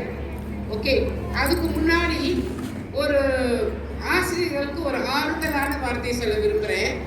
ஒரு டர்க்கிஷ் ஏர்லைன்ஸ்ல ஒரு பைலட்டு மித்தாட் ஒகான் ஒனான் அப்படின்னு சொல்லிட்டு அவர் பைலட்டா இருக்காரு. திடீர் மேலே ஃப்ளைட் போயிட்டே இருக்கும்போது ஒரு அனௌன்ஸ்மெண்ட் வருது. என்ன அனௌன்ஸ்மெண்ட் அப்படின்னா, நான் பள்ளியில் படித்த போது என்னை சிந்திக்க வைத்த என் ஆசிரியரை இன்னைக்கு நான் சுமந்து செல்கின்றேன் அப்படின்னு சொல்லி அவர் சொல்றாரு. ஆசிரியர்கள் நினைச்சிருக்கலாம் மாணவர்களால வருத்தம் நம்மளுக்குன்னு சொல்லிட்டு. ஆனால் எந்த மாணவனும் ஆசிரியரை மறக்க மாட்டான். அதுவும் அவனுக்கு சொல்லி கொடுத்த ஆசிரியரை மறக்கவே மாட்டான். அதனால மாணவர்கள் என்னைக்குமே ஆசிரியர்களை சுமையாக அவர்கள் நினைக்கவில்லை. கல்வியை நீங்க அதே மாதிரி ஒவ்வொரு மாணவ மாணவியரும் ஆசிரியரை மறக்க மாட்டீர்கள். அது உண்மைதானே? அப்போ உங்களுக்கு ஆசிரியர்களுக்கு பலத்த கை கவசம் கொடுக்கலாமே.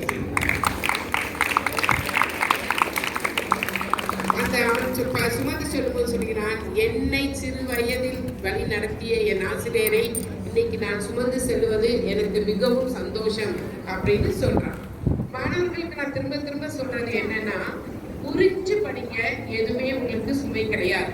புரியாம படிக்கும் போதுதான் சுமை. உங்க அம்மா கிட்ட இன்னைக்கு போய் கேளுங்க, அம்மா நான் உங்க வயதுல இருக்கும்போது என்ன சுமையா நினைச்சியாமா அப்படின்னு கேளுங்க. நினைச்சிக்கலாமா அப்படின்னு கேளுங்க. எல்லா அம்மாவும் சொல்லுவாங்க, நான் உன்னை சுமையாவே நினைக்கல, சுகமா தான் நினைச்சேன் அப்படின்னு எல்லா அம்மாங்களும் சொல்லுவாங்க. அதே மாதிரி தான் ஆசிரியர்கள். ஜூன் மாசம் உள்ள வரீங்க. ஜூன், ஜூலை, August, September, October, November, December, ஜனவரி, பிப்ரவரி, மார்ச் மாசம் தான் டெலிவரி பண்றாங்க. ஒவ்வொரு வருஷமும் ஒரு குழந்தைய டெலிவரி பண்ணல, 28, 32, 35 குழந்தைகளை அவங்க டெலிவரி பண்றாங்க. ஆனால் பண்ணும்போது ஒவ்வொரு முறையும் உங்களை சுகமான சுமையா நினைச்சுக்கிறாங்களே தவிர நீங்க சுமையா நினைக்கல. அதனால ஆசிரியர்கள் தான் என்னைக்குமே, ஆசிரியர்களுக்கும் ஒரு வார்த்தை, நம்ம செய்யற தொழில் சுகமான சுமை தான். அதனால மாணவர்கள் இதை சுமையாக எடுத்துக்க கூடாது, ஆசிரியர்களும் இதை சுமையாக எடுக்கக்கூடாது. ஆசிரியர்கள் எடுத்துக்கொண்டு சுகமான சுமை. ஒவ்வொரு வருஷமும் 28 குழந்தைகள், 35 குழந்தைகள், 40 குழந்தைகள். ஒவ்வொரு முறையும் நம்ம கல்யாணம் ஆகாத டீச்சரா இருந்தாலும் கல்யாணமான டீச்சரா இருந்தாலும் நம்ம டெலிவரி பண்றோம். ஒவ்வொரு முறையும் அந்த குழந்தை வரும்போது இந்த குழந்தை நல்லா வரும், இந்த குழந்தை நல்லா வரும், இந்த குழந்தை நல்லா வரணும் அப்படின்னு நினைக்கிற ஆசிரியர்களுக்கு இது சுகமான சுமைன்னு சொல்லி நிகழ்ச்சியை முடிச்சுக்கிறேன்.